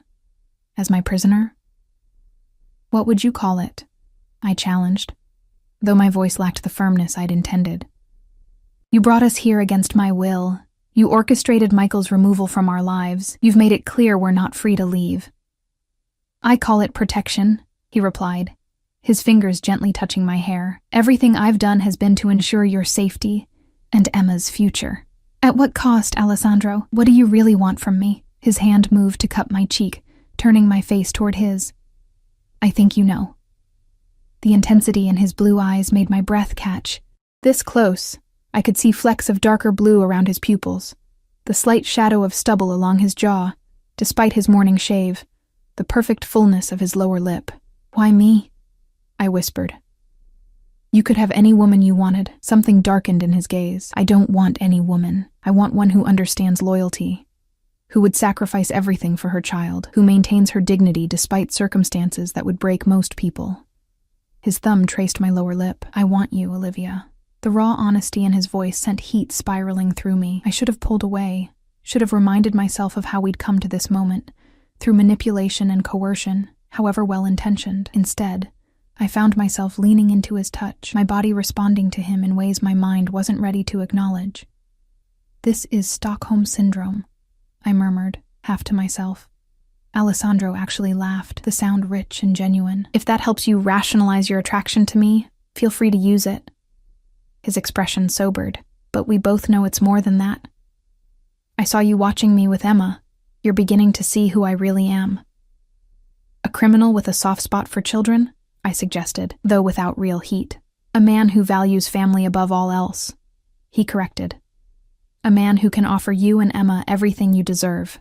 His hand slid to the nape of my neck, fingers tangling in my hair. Slowly, giving me time to pull away, he leaned closer until his breath mingled with mine. Tell me to stop, he whispered against my lips. I should have. Every rational thought screamed that this was madness. He had upended my life, threatened the father of my child, effectively taken me hostage. Yet in the span of just 2 days, he had also shown me kindness, respect, and genuine care for my daughter. The contradiction was maddening, intoxicating. Instead of pushing him away, I closed the final distance between us. His lips met mine with surprising gentleness, a contrast to the power I knew he possessed. The kiss was restrained, almost questioning, until I parted my lips on a sigh. Then something changed, broke loose, his control slipping as his hand tightened in my hair, his mouth becoming more demanding. I responded without conscious thought, my hands moving to his chest, feeling the solid strength beneath his shirt. Heat bloomed between us, the kiss deepening as his arm wrapped around my waist, pulling me closer. A distant part of my mind noted the irony. I was kissing the very man who had disrupted my entire existence. But that thought was drowned out by the sensation of his touch, the intoxicating scent of his cologne, the undeniable chemistry that had been simmering beneath our every interaction. When we finally broke apart, both breathing heavily, Alessandro rested his forehead against mine. You see, he murmured, this was inevitable from the moment I saw you in that cafe. Before I could respond, his phone buzzed. Alessandro's expression instantly shifted, the tender moment replaced by the calculating businessman. He checked the message, his jaw tightening almost imperceptibly. What is it? I asked, still trying to gather my scattered thoughts. My men recovered the information from the storage unit, he said, his voice now clipped and professional. But there's a complication. The Vegas have been watching the location. There was an altercation. Fear sliced through the lingering warmth of our kiss. Is everyone all right? My men are fine, he assured me, already standing. But this changes things. The Vegas will know by now that I've recovered the information, which means they'll be looking for alternative leverage. Understanding dawned with horrifying clarity. Michael. They'll go after Michael. Alessandro's expression hardened. Michael is no longer my concern. He's Emma's father, I insisted, rising to face him. Regardless of what he did, she has his blood. He signed away his rights, Alessandro reminded me coldly. He chose to run rather than face the consequences of his actions. Because he was afraid. You can't just leave him to die. Alessandro studied me for a long moment, something unreadable flickering in his eyes. Your capacity for forgiveness is remarkable, Olivia, but misplaced in this instance. It's not forgiveness, I clarified. It's humanity. The same humanity I tried to explain to you earlier today. He turned away, pacing to the window that overlooked the city. For several minutes he stood in silence, tension radiating from his broad shoulders. When he finally spoke, his voice was measured and precise. I'll have my men intercept Michael at the airport and bring him to a secure location until this is resolved. But understand this, I'm doing it for you and Emma, not for him. Relief washed through me. Thank you. Alessandro turned back to face me, his expression grave. This complicates our security situation. Until I'm certain the Vegas aren't targeting you and Emma, we'll need to take additional precautions. What kind of precautions? For now, no one leaves this building without my direct approval and armed escort, he stated. I'm doubling the security detail and moving up our timetable. Timetable for what? Alessandro crossed the room to stand before me again, his presence overwhelming in its intensity. For making our arrangement permanent. I took an instinctive step backward. What does that mean? It means, he said, his voice dropping to a dangerous purr, that, by this time tomorrow, you will be my wife in the eyes of the law and my family. No one would dare touch what officially belongs to a Russo. The declaration hit me like a physical blow. Wife? You can't be serious. We barely know each other. We know what matters, he countered. I know you're a devoted mother who would do anything for her child. You know I have the means and the will to protect you both. The rest is details. Marriage isn't a security measure, Alessandro. It's a commitment. A partnership based on love and mutual respect. His expression softened slightly. Do you think I don't respect you, Olivia? Do you think what I feel for you and Emma is merely obligation? I don't know what you feel, I admitted. How could I? 2 days ago you were a stranger. Alessandro took my hands in his touch warm and firm. Then let me be clear. From the moment I discovered Michael's connection to you, I've had my men watching over you. For 18 months I've ensured your landlord didn't evict you despite late payments, that your manager at the diner kept his hands to himself after that first incident, that Emma's daycare always had an opening despite their waiting list. I stared at him, stunned by the revelation. You've been manipulating my life for 1.5 years? I've been protecting you, he corrected. Discreetly, from a distance, allowing you the dignity of appearing to manage on your own, while ensuring you had the support you needed. Why? I whispered, overwhelmed by the scope of his involvement in our lives. Why would you do all that? Something vulnerable flickered in his eyes, gone so quickly I might have imagined it. Because from the first report my men gave me about you, your strength, your dignity despite impossible circumstances, your devotion to your child, I knew you were extraordinary. And because Emma deserved better than to suffer for her father's mistakes, the sincerity in his voice was unmistakable, yet the implications of what he was saying left me reeling. So, you've been, what? Grooming us to join your family? Alessandro's jaw tightened. I prefer to think of it as giving fate a nudge in the right direction. Fate, I repeated flatly. You call kidnapping and forced marriage fate? I call recognizing what belongs to me fate, he replied, his tone hardening. I call finding the woman who complements my strength, who challenges me despite her circumstances, who awakens something I thought long dead, fate. His words stirred something deep within me, a longing I'd buried beneath the daily struggle of survival, a yearning for connection that transcended my practical concerns. Yet the rational part of my mind couldn't ignore the power imbalance, the lack of true choice in our situation. "I can't marry a man I met 2 days ago," I said, trying to sound firm despite my conflicted emotions. "You can, and you will," Alessandro replied, though his tone was more gentle than commanding. "For Emma's safety, if nothing else. Once the Vegas are dealt with, if you wish to discuss alternative arrangements, I'll listen, but for now, this is non-negotiable." Before I could argue further, Emma's voice called from the hallway. "Mommy, I had a bad dream." Our heated discussion instantly paused as both of us turned toward my daughter. She stood in the doorway, hair tousled from her nap, clutching her teddy bear with one hand and rubbing her eyes with the other. I crossed the room to her, kneeling to pull her into my arms. "It's okay, Ladybug. Mommy's here. It was just a dream." She buried her face in my neck, her little body still trembling slightly. "There were bad men. They were trying to take me away from you." My blood ran cold at her words. I looked up to find Alessandro watching us, his expression grim. The coincidence was too pointed to ignore. Even in sleep, Emma had sensed the danger surrounding us. Alessandro approached slowly, kneeling beside us. "No one will take you from your mother, Piccola," he said, his voice gentle but resolute. "I promise you that." Emma peeked at him from the shelter of my embrace. "Pinky promise?" A smile touched his lips as he extended his little finger to hers. "Pinky promise, the strongest kind." She solemnly wrapped her tiny finger around his much larger one, completing the sacred ritual of childhood.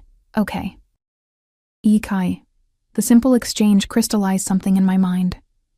Whatever Alessandro's methods, whatever his motivations, his commitment to protecting Emma was genuine. In a world where her own father had abandoned her, this powerful, dangerous man was offering her unwavering security. "Why don't you help Alessandra set the table for dinner?" I suggested to Emma, brushing her curls back from her forehead. "I need to talk to Alex for a few more minutes." She nodded, her nightmare already fading in the resilient way of children. After she scampered off toward the kitchen, I turned back to Alessandro, who had risen to his feet. "If, and it's a big if, I agree to this marriage, I need conditions," I said, meeting his gaze steadily. Interest flickered in his blue eyes. "I'm listening." "Emma comes first, always. Her safety, her happiness, her future." "Without question," he agreed immediately. "I want legal protection," I continued. "A prenuptial agreement that guarantees Emma and I will be provided for generously if the marriage ends for any reason." Alessandro raised an eyebrow. "Planning our divorce before the wedding, Olivia?" "Being practical," I corrected. "You've turned my life upside down in 2 days. Forgive me for wanting some insurance." He inclined his head in acknowledgement. "My lawyer will draw up whatever documents you require. What else?" I took a deep breath. "I want the truth about your business." "All of it. I won't blindly tie myself to a man whose activities might put my daughter in danger." This request made his expression harden. "Some things are better left unknown, Olivia, for your own protection." "That's not good enough," I insisted. "I can't protect Emma from what I don't understand. I need to know what I'm walking into." Alessandro was silent for a long moment, clearly weighing his options. Finally, he nodded once. "After dinner, once Emma is asleep, we'll talk in my study." It was a concession, if not a complete victory. "One more thing," I said. "This marriage may be starting as a security measure, but I won't be treated like property. I expect a partnership, Alessandro. Respect, honesty, consideration." Something softened in his gaze as he stepped closer, reaching up to tuck a strand of hair behind my ear. "Those I can promise without reservation." "I've never wanted a trophy wife, Olivia. I want a woman strong enough to stand beside me, not behind me." The intensity of his words, the conviction in his voice, sent a shiver of anticipation through me despite my lingering doubts. This wasn't how I'd imagined finding love again. If love was even the right word for what was developing between us, yet something undeniable was growing. A connection that transcended our unusual circumstances. "Dinner's ready," Emma called from the kitchen, breaking the charged moment between us. Alessandro offered his hand, a gesture that somehow represented more than just guiding me to the dining room. "Shall we?" After a moment's hesitation, I placed my hand in his, feeling his fingers curl protectively around mine. "Yes." As we walked toward the kitchen, where Emma was proudly showing Alessandra how she had arranged the napkins, I couldn't shake the feeling that I had just agreed to far more than a marriage of convenience.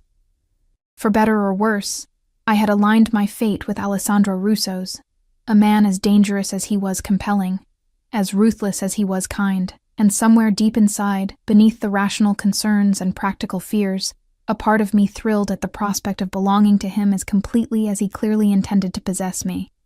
Dinner passed in a strange juxtaposition of domesticity and tension. Emma chatted happily about the cookies she'd baked with Alessandra, oblivious to the undercurrents between Alessandro and me. For his part, Alessandro engaged with my daughter warmly, answering her endless questions with surprising patience, while occasionally catching my eye with looks that sent heat coursing through me.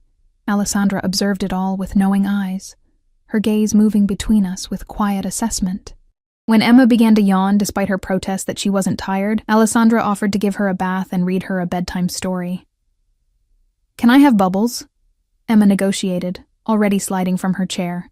"Of course, Piccola," Alessandra agreed with a smile. "And perhaps a song too, if you're very good." Emma turned to me, her expression suddenly serious beyond her years. "Will you come kiss me goodnight, Mommy?" "Always," I promised, touching her cheek gently. "I'll be there as soon as you're tucked in." She nodded, then surprised us all by going to Alessandro and tugging on his sleeve. "Will you come too, Alex?" Something shifted in his expression, a softening around his eyes, a vulnerability I hadn't seen before. "If your mother agrees, I would be honored." Both sets of eyes turned to me. Emma's hopeful, Alessandro's carefully neutral despite the clear desire I could read beneath his controlled facade. This small moment felt weighted with significance, a threshold beyond which our lives would be irrevocably intertwined. "Of course," I said softly. "We'll both come say goodnight." Emma beamed, taking Alessandra's hand and skipping toward the bathroom, already planning which story she wanted to hear. As their voices faded down the hallway, a heavy silence settled between Alessandro and me. "You don't have to go through with this," he said unexpectedly. "The marriage. There are other ways I can protect you both." The concession surprised me. "You seemed pretty adamant about it earlier." He rose from the table, gathering our plates with casual domesticity that seemed at odds with his dangerous reputation. "I am. But I want you willing, Olivia. Not merely compliant." I followed him to the kitchen, watching as he loaded the dishwasher with practiced efficiency. "The distinction matters to you, more than you might think." He turned to face me, leaning against the counter. "Contrary to what you might believe, I don't make a habit of forcing women into my bed or my life." The blunt statement sent heat rushing to my face. "I never said, you didn't have to." His eyes held mine, intense and searching. "I see the conflict in your eyes. The attraction warring with resentment over the circumstances that brought us together." His perception was unnerving. "You've effectively taken control of my life in the span of 2 days. Can you blame me for having reservations? Not at all." Alessandro moved closer, stopping just within arm's reach. "But consider this. The circumstances that brought us together were set in motion long before I entered that cafe. Michael's choices, the Vegas threats, your struggle to survive. I merely stepped in when staying in the shadows was no longer an option." "So you see yourself as what? My savior?" I couldn't keep the edge from my voice. A smile touched his lips, though it didn't reach his eyes. "No. If anything, you may prove to be mine." Before I could question the cryptic statement, he glanced at his watch. "Emma will be waiting. After she's asleep, meet me in my study. I promised you answers, and you'll have them." The next hour passed in a blur of normalcy that felt surreal against the backdrop of our situation. I sat on the edge of Emma's princess bed, as Alessandra read a story about a brave little knight, watching my daughter's eyelids grow heavy. Alessandro stood in the doorway, his powerful frame incongruous in the fairy tale setting of Emma's room. Yet his expression as he watched her drift toward sleep held such tenderness, it made my chest ache. When Emma was finally asleep, Teddy Bear clutched to her chest, and breath coming in soft, even puffs. I leaned down to kiss her forehead. "Sweet dreams, Ladybug," I whispered.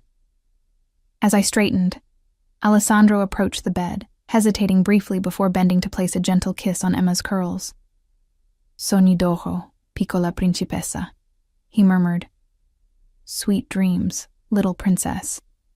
The moment felt sacred somehow, a glimpse of the man beneath the dangerous facade, a man capable of genuine affection, of gentleness despite his power.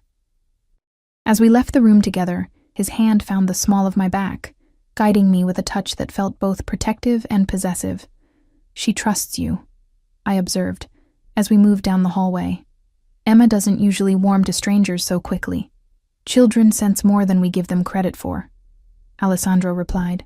"They recognize who will protect them, who means them harm." His study door stood partially open, warm light spilling into the hallway. Inside, the fire had been lit, casting dancing shadows across the leather and wood. A decanter of amber liquid sat on a small table between two chairs, glasses already poured. Alessandro gestured for me to sit, waiting until I was settled before taking the chair opposite mine. The firelight carved shadows into the planes of his face, highlighting the aristocratic angles of his cheekbones and jaw. "You wanted the truth about my business," he began without preamble. "Understand that what I tell you puts you at risk. Knowledge is a dangerous thing in my world." "I need to know what I'm bringing Emma into," I replied firmly. "No more half-truths or vague allusions." He nodded once, accepting my stance. "The Russo family has been involved in both legitimate and illegitimate businesses for 4 generations. My grandfather established our presence in this city during Prohibition, smuggling alcohol from Canada. My father expanded our interests to include construction, shipping, real estate, and entertainment venues." "And the illegal side?" I pressed. Alessandro's expression remained impassive. "Protection services, gambling operations, certain import-export activities that circumvent taxation. Until recently, a significant income from loan operations. Loan sharking," I translated bluntly. "If you prefer the crude terminology, yes." He took a sip of his drink. "When I took control after my father's death, I began transitioning our interests toward legitimate enterprises. The transition has not been smooth." I leaned forward. "Meaning?" "Meaning there are those within the family and our associates who resist the change," he explained. "They see tradition and easy money slipping away. The Vegas are among those who would prefer the old ways to continue, particularly the loan business, which is especially lucrative. So Michael stole information that would reveal your illegal operations," I concluded. "Blackmail material." Alessandro's eyes narrowed slightly. "Yes and no. What Michael took was evidence of both illegal activities and my efforts to dismantle them. In the wrong hands, it could destroy everything I've built and send several family members to prison. In the right hands, say, federal authorities who might be persuaded to offer immunity in exchange for information on other families, it could accelerate my plans to legitimize our businesses completely." The revelation stunned me. "You're trying to go legitimate, completely?" "I have been for years," he confirmed. "Slowly, methodically, converting assets, cutting ties with certain operations, establishing safeguards for those loyal to my family while isolating those who refuse to evolve." "Why?" I couldn't keep the question from escaping. Why walk away from what must be incredibly profitable operations? Alessandro was silent for a moment, staring into the fire. When he finally spoke, his voice was lower, touched with an emotion I couldn't quite identify. "My father was gunned down in front of me when I was 7 years old," he said. The words measured and precise despite their painful content. A business rival sent a message in the most brutal way possible. My mother turned to chemicals to numb her grief, effectively abandoning me to Alessandra's care. Before he died, my father made me promise to protect our family, to ensure the Russo name endured with honor. He looked up, meeting my eyes directly. What honor is there in businesses that destroy lives? What legacy is worth the risk of leaving a child fatherless as I was? As Emma was, in a different way? The raw honesty in his voice, the glimpse of the wounded child beneath the powerful man, touched something deep within me. So this transition you're making, it's personal. Everything in this life is personal, Olivia, he replied. Business, family, loyalty, love, they're all facets of the same whole. I want to build something that will last, something I can be proud to pass on, something that won't require armed guards and constant vigilance. And the Vegas? Where do they fit into this? Alessandro's expression hardened. Carlo Vega was my father's contemporary, his sometimes rival, sometimes ally. His son, Matteo, lacks his father's vision and restraint. He sees my shift toward legitimate business as weakness, an opportunity to seize territory and operations I've abandoned. And now he knows you have the information Michael stole, I said, piecing it together. Which makes us targets. Precisely. Alessandro set his glass aside and leaned forward, his gaze intense. Now you understand why I'm insistent on formalizing our relationship immediately.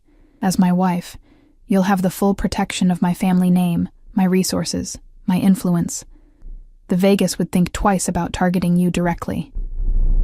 The logic was sound, if ruthlessly pragmatic. Yet questions still nagged at me. Why me, Alessandro? Of all the women you could have chosen, women from your world who understand its dangers and demands, why a struggling single mother with nothing to offer but debt and complications? Something shifted in his expression, a vulnerability that seemed at odds with his powerful presence. Because from the moment my men first reported on you, your unwavering dedication to your daughter despite impossible circumstances, your dignity in the face of hardship, your refusal to be broken by Michael's betrayal, I recognized something rare, something I've spent my life searching for without realizing it. He rose from his chair and moved to kneel before me, taking my hands in his. The position, this powerful man on his knees, sent a shock through me. In my world, Olivia, strength is everything. Not just the obvious power of wealth or violence, but the deeper strength of character. The kind that sustains when everything else fails. His thumbs traced circles on my palms. You have that strength in abundance. You are what the Russo family needs, what I need to complete the transformation I've begun.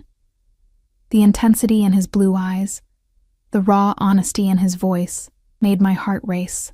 You make it sound like I'm some kind of redemption.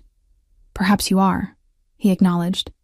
For me, for Emma, for the future I'm trying to build, the question is whether you're willing to accept that role, with all its complications and rewards. I studied him, this dangerous, compelling man who had upended my life in mere days, who had shown kindness to my daughter, who was trying against all odds to break a cycle of violence and illegality that had claimed his father and destroyed his mother, who looked at me now with naked vulnerability, despite all his power. If I say yes, I said slowly, it would be a real marriage, not just on paper. I won't live a lie, especially in front of Emma. I would expect nothing less, he replied, his voice deepening. I want all of you, Olivia, your mind, your strength, your body, your future. I don't do things halfway. Heat bloomed in my core at his words, at the possessive glint in his eyes. And what do I get in return, besides security and financial stability? Alessandro's hand released mine to cup my cheek. My loyalty, my protection, my body, my name and all that comes with it, and in time, perhaps, my heart. Though I warn you, it's been unused for many years and may require your patient attention to function properly. The hint of self-deprecating humor surprised a laugh from me. At least you're honest about your emotional limitations. I will always be honest with you, he promised, his expression growing serious again. Even when the truth is difficult, that's my first vow to you, before any ceremony. The sincerity in his voice, the unwavering intensity of his gaze, broke down the last of my resistance. Whatever had begun between us, this strange, powerful connection that defied conventional timing and circumstances, felt inevitable now, a current too strong to fight. Yes, I said softly, I'll marry you, Alessandro. Not just for protection or security, but because I want to see who we might become together. Relief and triumph flashed across his features before he leaned forward, claiming my lips in a kiss that started gentle but quickly blazed into something more demanding. His hands framed my face, holding me as though I were something infinitely precious, yet completely his. I responded with equal fervor, my fingers threading through his dark hair, pulling him closer. All the tension and uncertainty of the past 2 days transformed into a different kind of energy, hot, electric, consuming. Alessandro broke the kiss only to trail his lips along my jaw to my ear. "Mine," he whispered, the word sending shivers down my spine. Finally. "Not yet," I murmured, though I tilted my head to give him better access to my neck. "Not officially." He chuckled against my skin, the vibration sending sparks of pleasure through me. "Technicalities. Your heart has already decided, as has mine." Before I could respond, a sharp knock at the study door interrupted us. Alessandro pulled back, irritation flashing across his features. "Enter," he called, his voice remarkably composed despite our intimate position. Marco opened the door, his expression grave. "Sorry to interrupt, boss, but we have a situation. The Vegas made a move. They tried to intercept Reeves at the airport." Alessandro was on his feet instantly, all traces of the tender lover replaced by the calculating businessman. "And?" "Our men got to him first. He's secure at the safe house on Willow Street." Marco hesitated. "But there's more. We have intelligence that the Vegas are planning to move against this location tonight." Fear sliced through the lingering warmth of our embrace. "Emma?" I gasped, already rising. "She's safe," Alessandro assured me, his hand at the small of my back steadying and possessive. "This building is a fortress, but we need to accelerate our plans." He turned to Marco. "Arrange for Father Antonio to come immediately, and contact Judge Kendrick. I'll need those papers processed tonight." Marco nodded once and disappeared, closing the door behind him. "Father Antonio?" I questioned. "A priest?" Alessandro's eyes met mine, determination etched into every line of his face. "I won't wait until tomorrow to make you my wife. Not with the Vegas making their move. Tonight, we end any question of your status and protection." The speed of events left me dizzy. "But what about my conditions? The prenup? The legal protections for Emma?" "Already prepared," he replied, surprising me. "My lawyers had everything drawn up this afternoon, anticipating your concerns. The documents await your review and signature." Of course they did. Alessandro had been several steps ahead of me from the beginning. And Emma? She's too young to understand what's happening. "Children understand more than we credit them," Alessandro said, his tone gentling. "She already sees me as a protector, a figure of safety in her life. The rest will come with time." He was right, I realized. In the space of 2 days, Emma had already formed an attachment to Alessandro that went beyond her usual wariness of strangers. She sought his approval, delighted in his attention, trusted his presence. The foundation was already there. "This is happening so fast," I murmured, more to myself than to him. Alessandro's hand came to rest at the nape of my neck, a touch both comforting and possessive. "Some decisions shape a lifetime in an instant, Olivia. Meeting you was one. Claiming you as mine is another. I don't need time to know what I want, only the courage to seize it when it appears." The intensity of his conviction swept away my remaining doubts. Whatever force had brought us together, fate, circumstance, or Alessandro's careful manipulation, had created something real between us, something that transcended our unusual beginnings. "Then let's not waste any more time," I said, making my decision. "I'll review the papers, and then we'll do this. Become husband and wife, create a family for Emma, face whatever comes together." Approval, and something deeper flashed in Alessandro's eyes. He bent to kiss me once more, this time with a tenderness that belied his dangerous reputation. "There's a dress in your closet," he murmured against my lips. "Cream-colored silk. I had it delivered this afternoon, hoping you would agree." Of course he had. Even in this, Alessandro had anticipated my decision, planned for the outcome he desired. Instead of feeling manipulated, I found myself smiling at his confidence, his absolute certainty in what existed between us. "Presumptuous," I teased softly. "Optimistic," he corrected. brushing a strand of hair from my face. "Go to Emma. Stay with her until Alessandra comes for you. I need to make some calls, ensure everything is in place." I nodded, reluctantly breaking away from his touch. At the study door, I paused, looking back at him. In the firelight, he seemed both dangerous and beautiful, power and vulnerability coexisting in perfect balance. "Alessandro," I said softly, "I'm trusting you with everything that matters to me.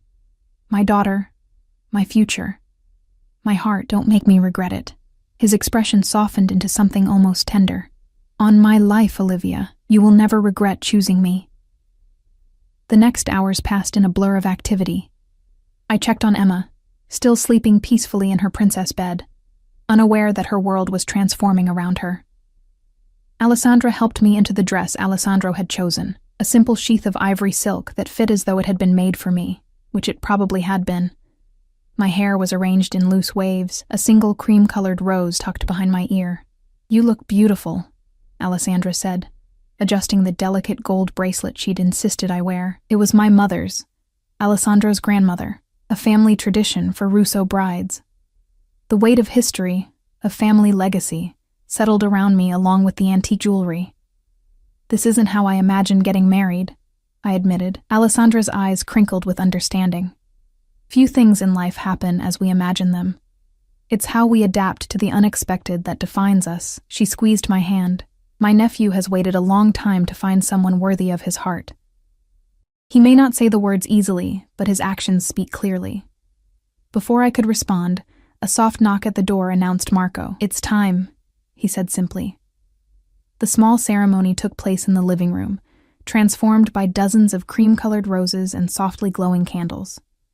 Father Antonio, a distinguished older man who clearly knew Alessandra well, stood before the fireplace. Judge Kendrick, a stern-faced woman with kind eyes, waited nearby with legal documents already bearing Alessandro's bold signature. Alessandro himself stood waiting for me, magnificent in a black suit that emphasized the breadth of his shoulders and the lean strength of his body. When our eyes met across the room, everything else faded away. The unusual circumstances, the danger lurking outside, the whirlwind speed of events. All that remained was the connection between us, powerful and undeniable. I moved toward him slowly, aware of Alessandra following behind me, of Marco standing guard by the door, of the priest watching with quiet assessment. But my focus remained on Alessandro, on the intensity in his blue eyes as they tracked my approach. When I reached him, he took my hands in his touch warm and steady. "You're breathtaking," he murmured, his voice pitched for my ears alone. "You clean up pretty well yourself," I replied, earning a flash of genuine smile that transformed his serious features. Father Antonio began the ceremony, abbreviated but still containing the essential vows and blessings. As Alessandro repeated the traditional promises, his voice resonated with conviction, his eyes never leaving mine. When my turn came, I was surprised by the steadiness in my own voice, the certainty I felt despite the extraordinary circumstances. "With this ring I thee wed," Alessandro said, sliding a platinum band set with diamonds onto my finger. I hadn't expected a ring, hadn't even thought about such details amidst the whirlwind of events. Yet Alessandro had, another indication of his meticulous planning, his attention to every aspect of claiming me as his. When Father Antonio pronounced us husband and wife, Alessandro drew me into his arms for a kiss that managed to be both appropriate for our small audience and promising of much more to come. His hand at the small of my back pressed me against him briefly, a subtle reminder of the passion simmering beneath the formal occasion. Judge Kendrick stepped forward next, presenting the legal documents for my signature. I scanned them quickly, recognizing the generous provisions for both Emma and me in case of Alessandro's death or divorce. My new husband had been true to his word. The papers protected us completely while still binding us to him in ways that extended beyond mere law. "With these signatures, you are now legally Mrs. Russo," Judge Kendrick announced after witnessing our signatures. "All the provisions take effect immediately, including the adoption papers for Emma." I looked up sharply at that. "Adoption papers?" Alessandro's hand covered mine, warm and reassuring. Legal adoption gives her my name, my protection, my inheritance rights. It changes nothing about your role as her mother, only adds my legal commitment to her future. His eyes searched mine. Is that acceptable? The thoughtfulness behind the gesture, ensuring Emma's place in his family was as secure as my own, touched me deeply. Yes, I whispered. That's more than acceptable. After the judge and priest departed, Alessandra brought out champagne and a small cake she had somehow prepared without my knowledge. We toasted our union in the strange, intimate gathering that felt both surreal and perfectly right. To family, Alessandro said, his glass raised. To new beginnings and stronger foundations. To family, I echoed, the word taking on new meaning in this context. No longer just Emma and me against the world, but a larger, more powerful unit bound by choice and commitment. As we sipped champagne, Marco approached Alessandro, murmuring something in his ear.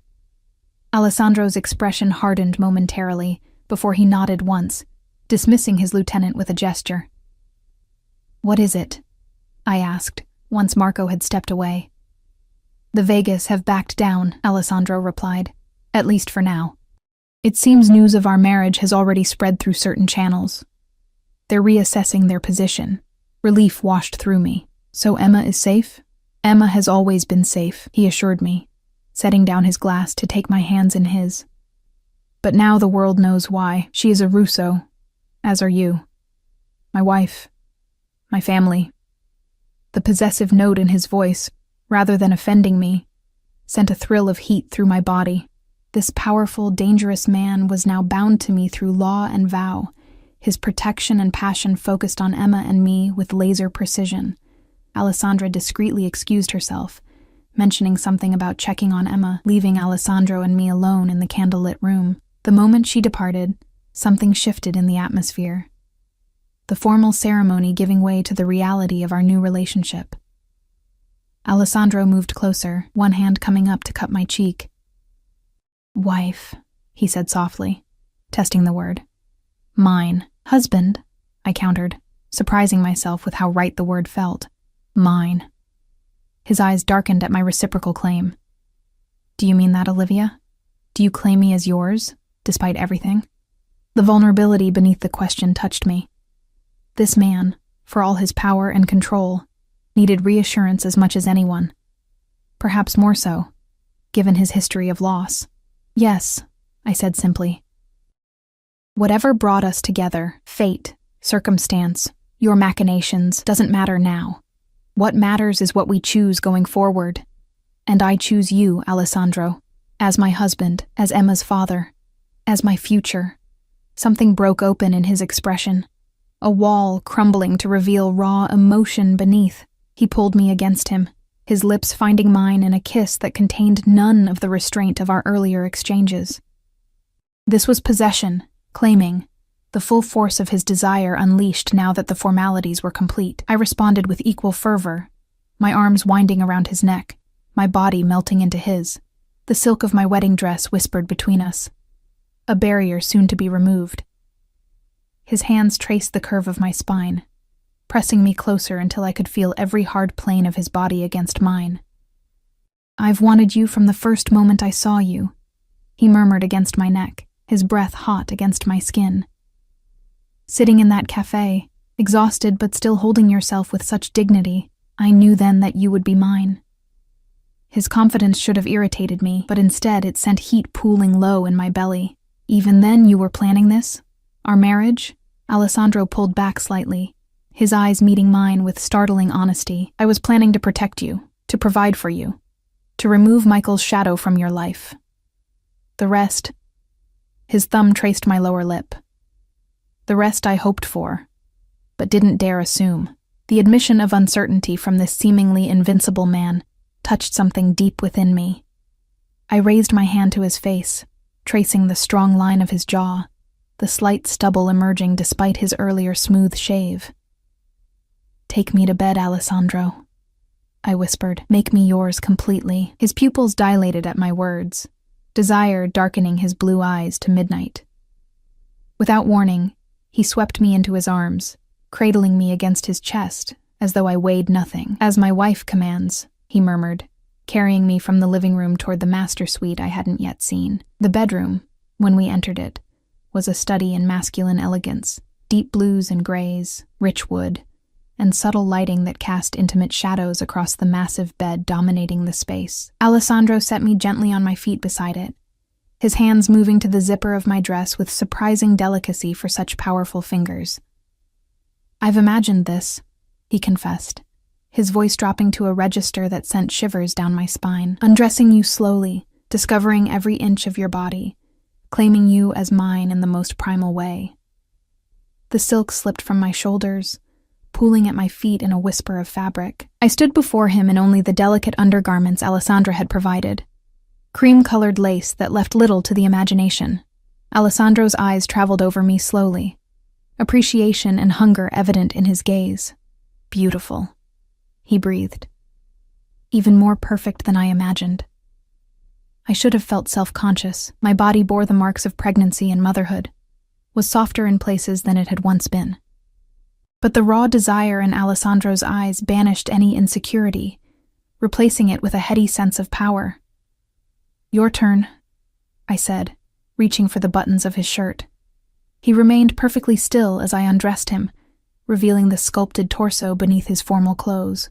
Scars marked his skin in places, evidence of a dangerous life lived on the edge, but they only enhanced his masculine beauty. I traced one that curved along his ribs, silently questioning.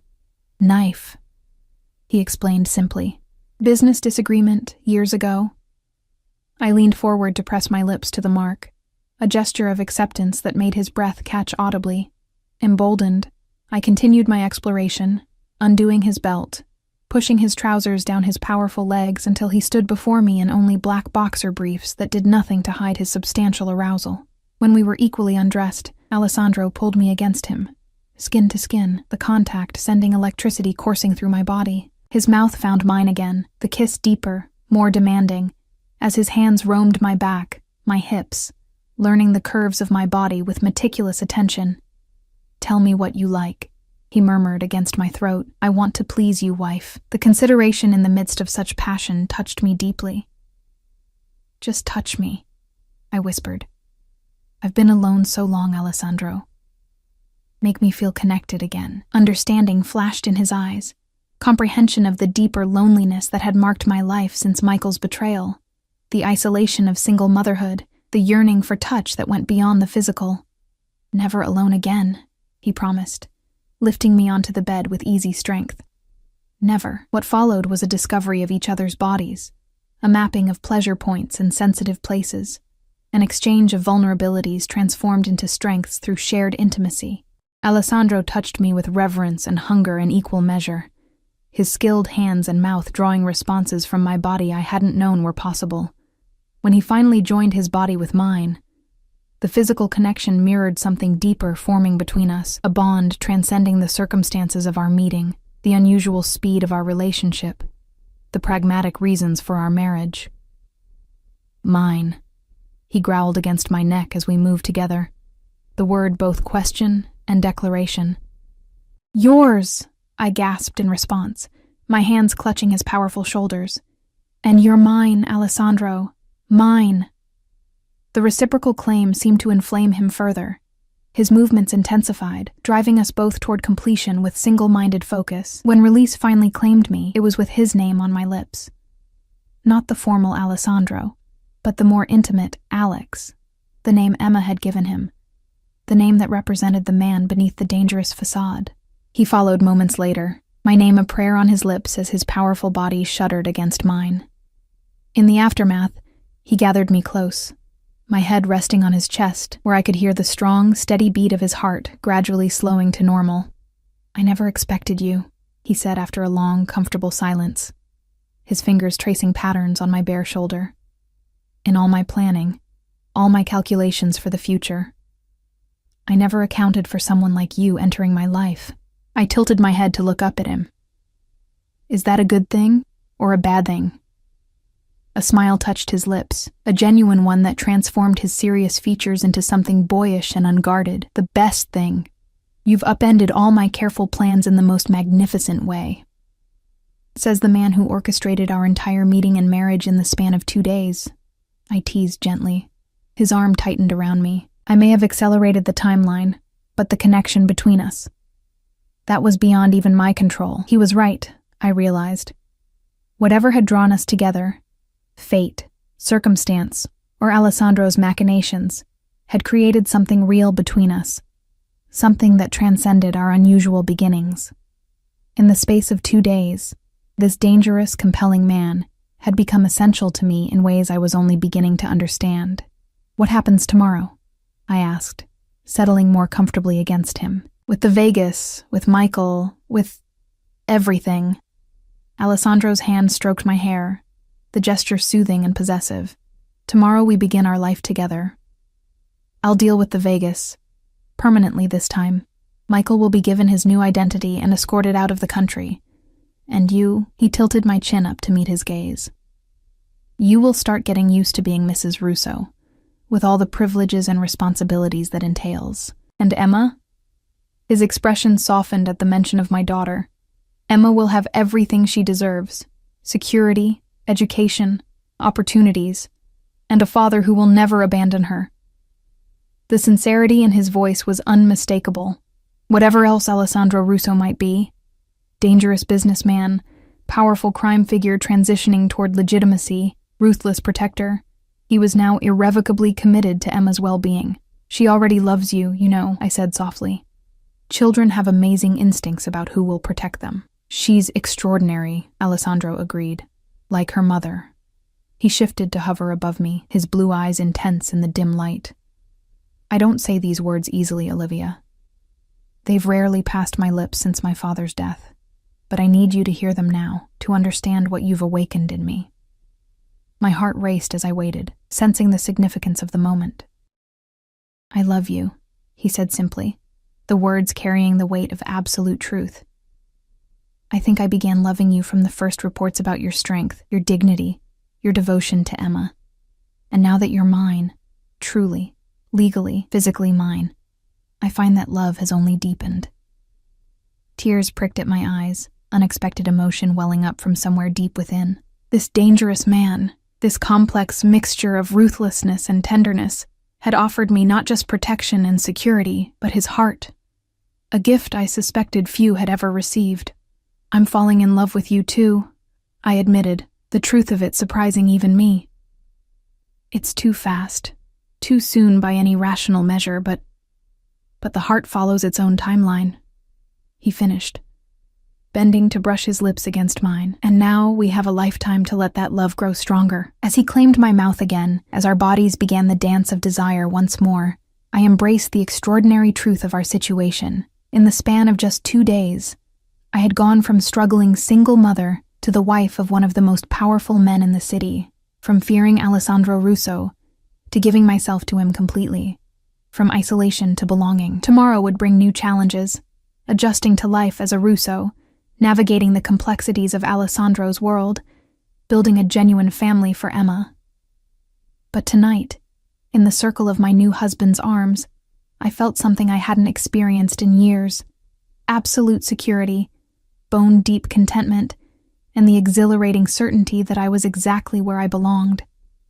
"Look at me," Alessandro whispered, as our bodies joined once more, his blue eyes holding mine with hypnotic intensity. "You're not alone anymore, Olivia. Never again." In that promise, in the fierce protection and passion of his embrace, I found the home I'd been searching for all along, not in a place, but in a person, in Alessandro, in us. And I knew with absolute certainty that whatever had brought us together, fate, circumstance, or something more mysterious, had given me exactly what I needed. A man strong enough to protect us, gentle enough to love us, and determined enough to never let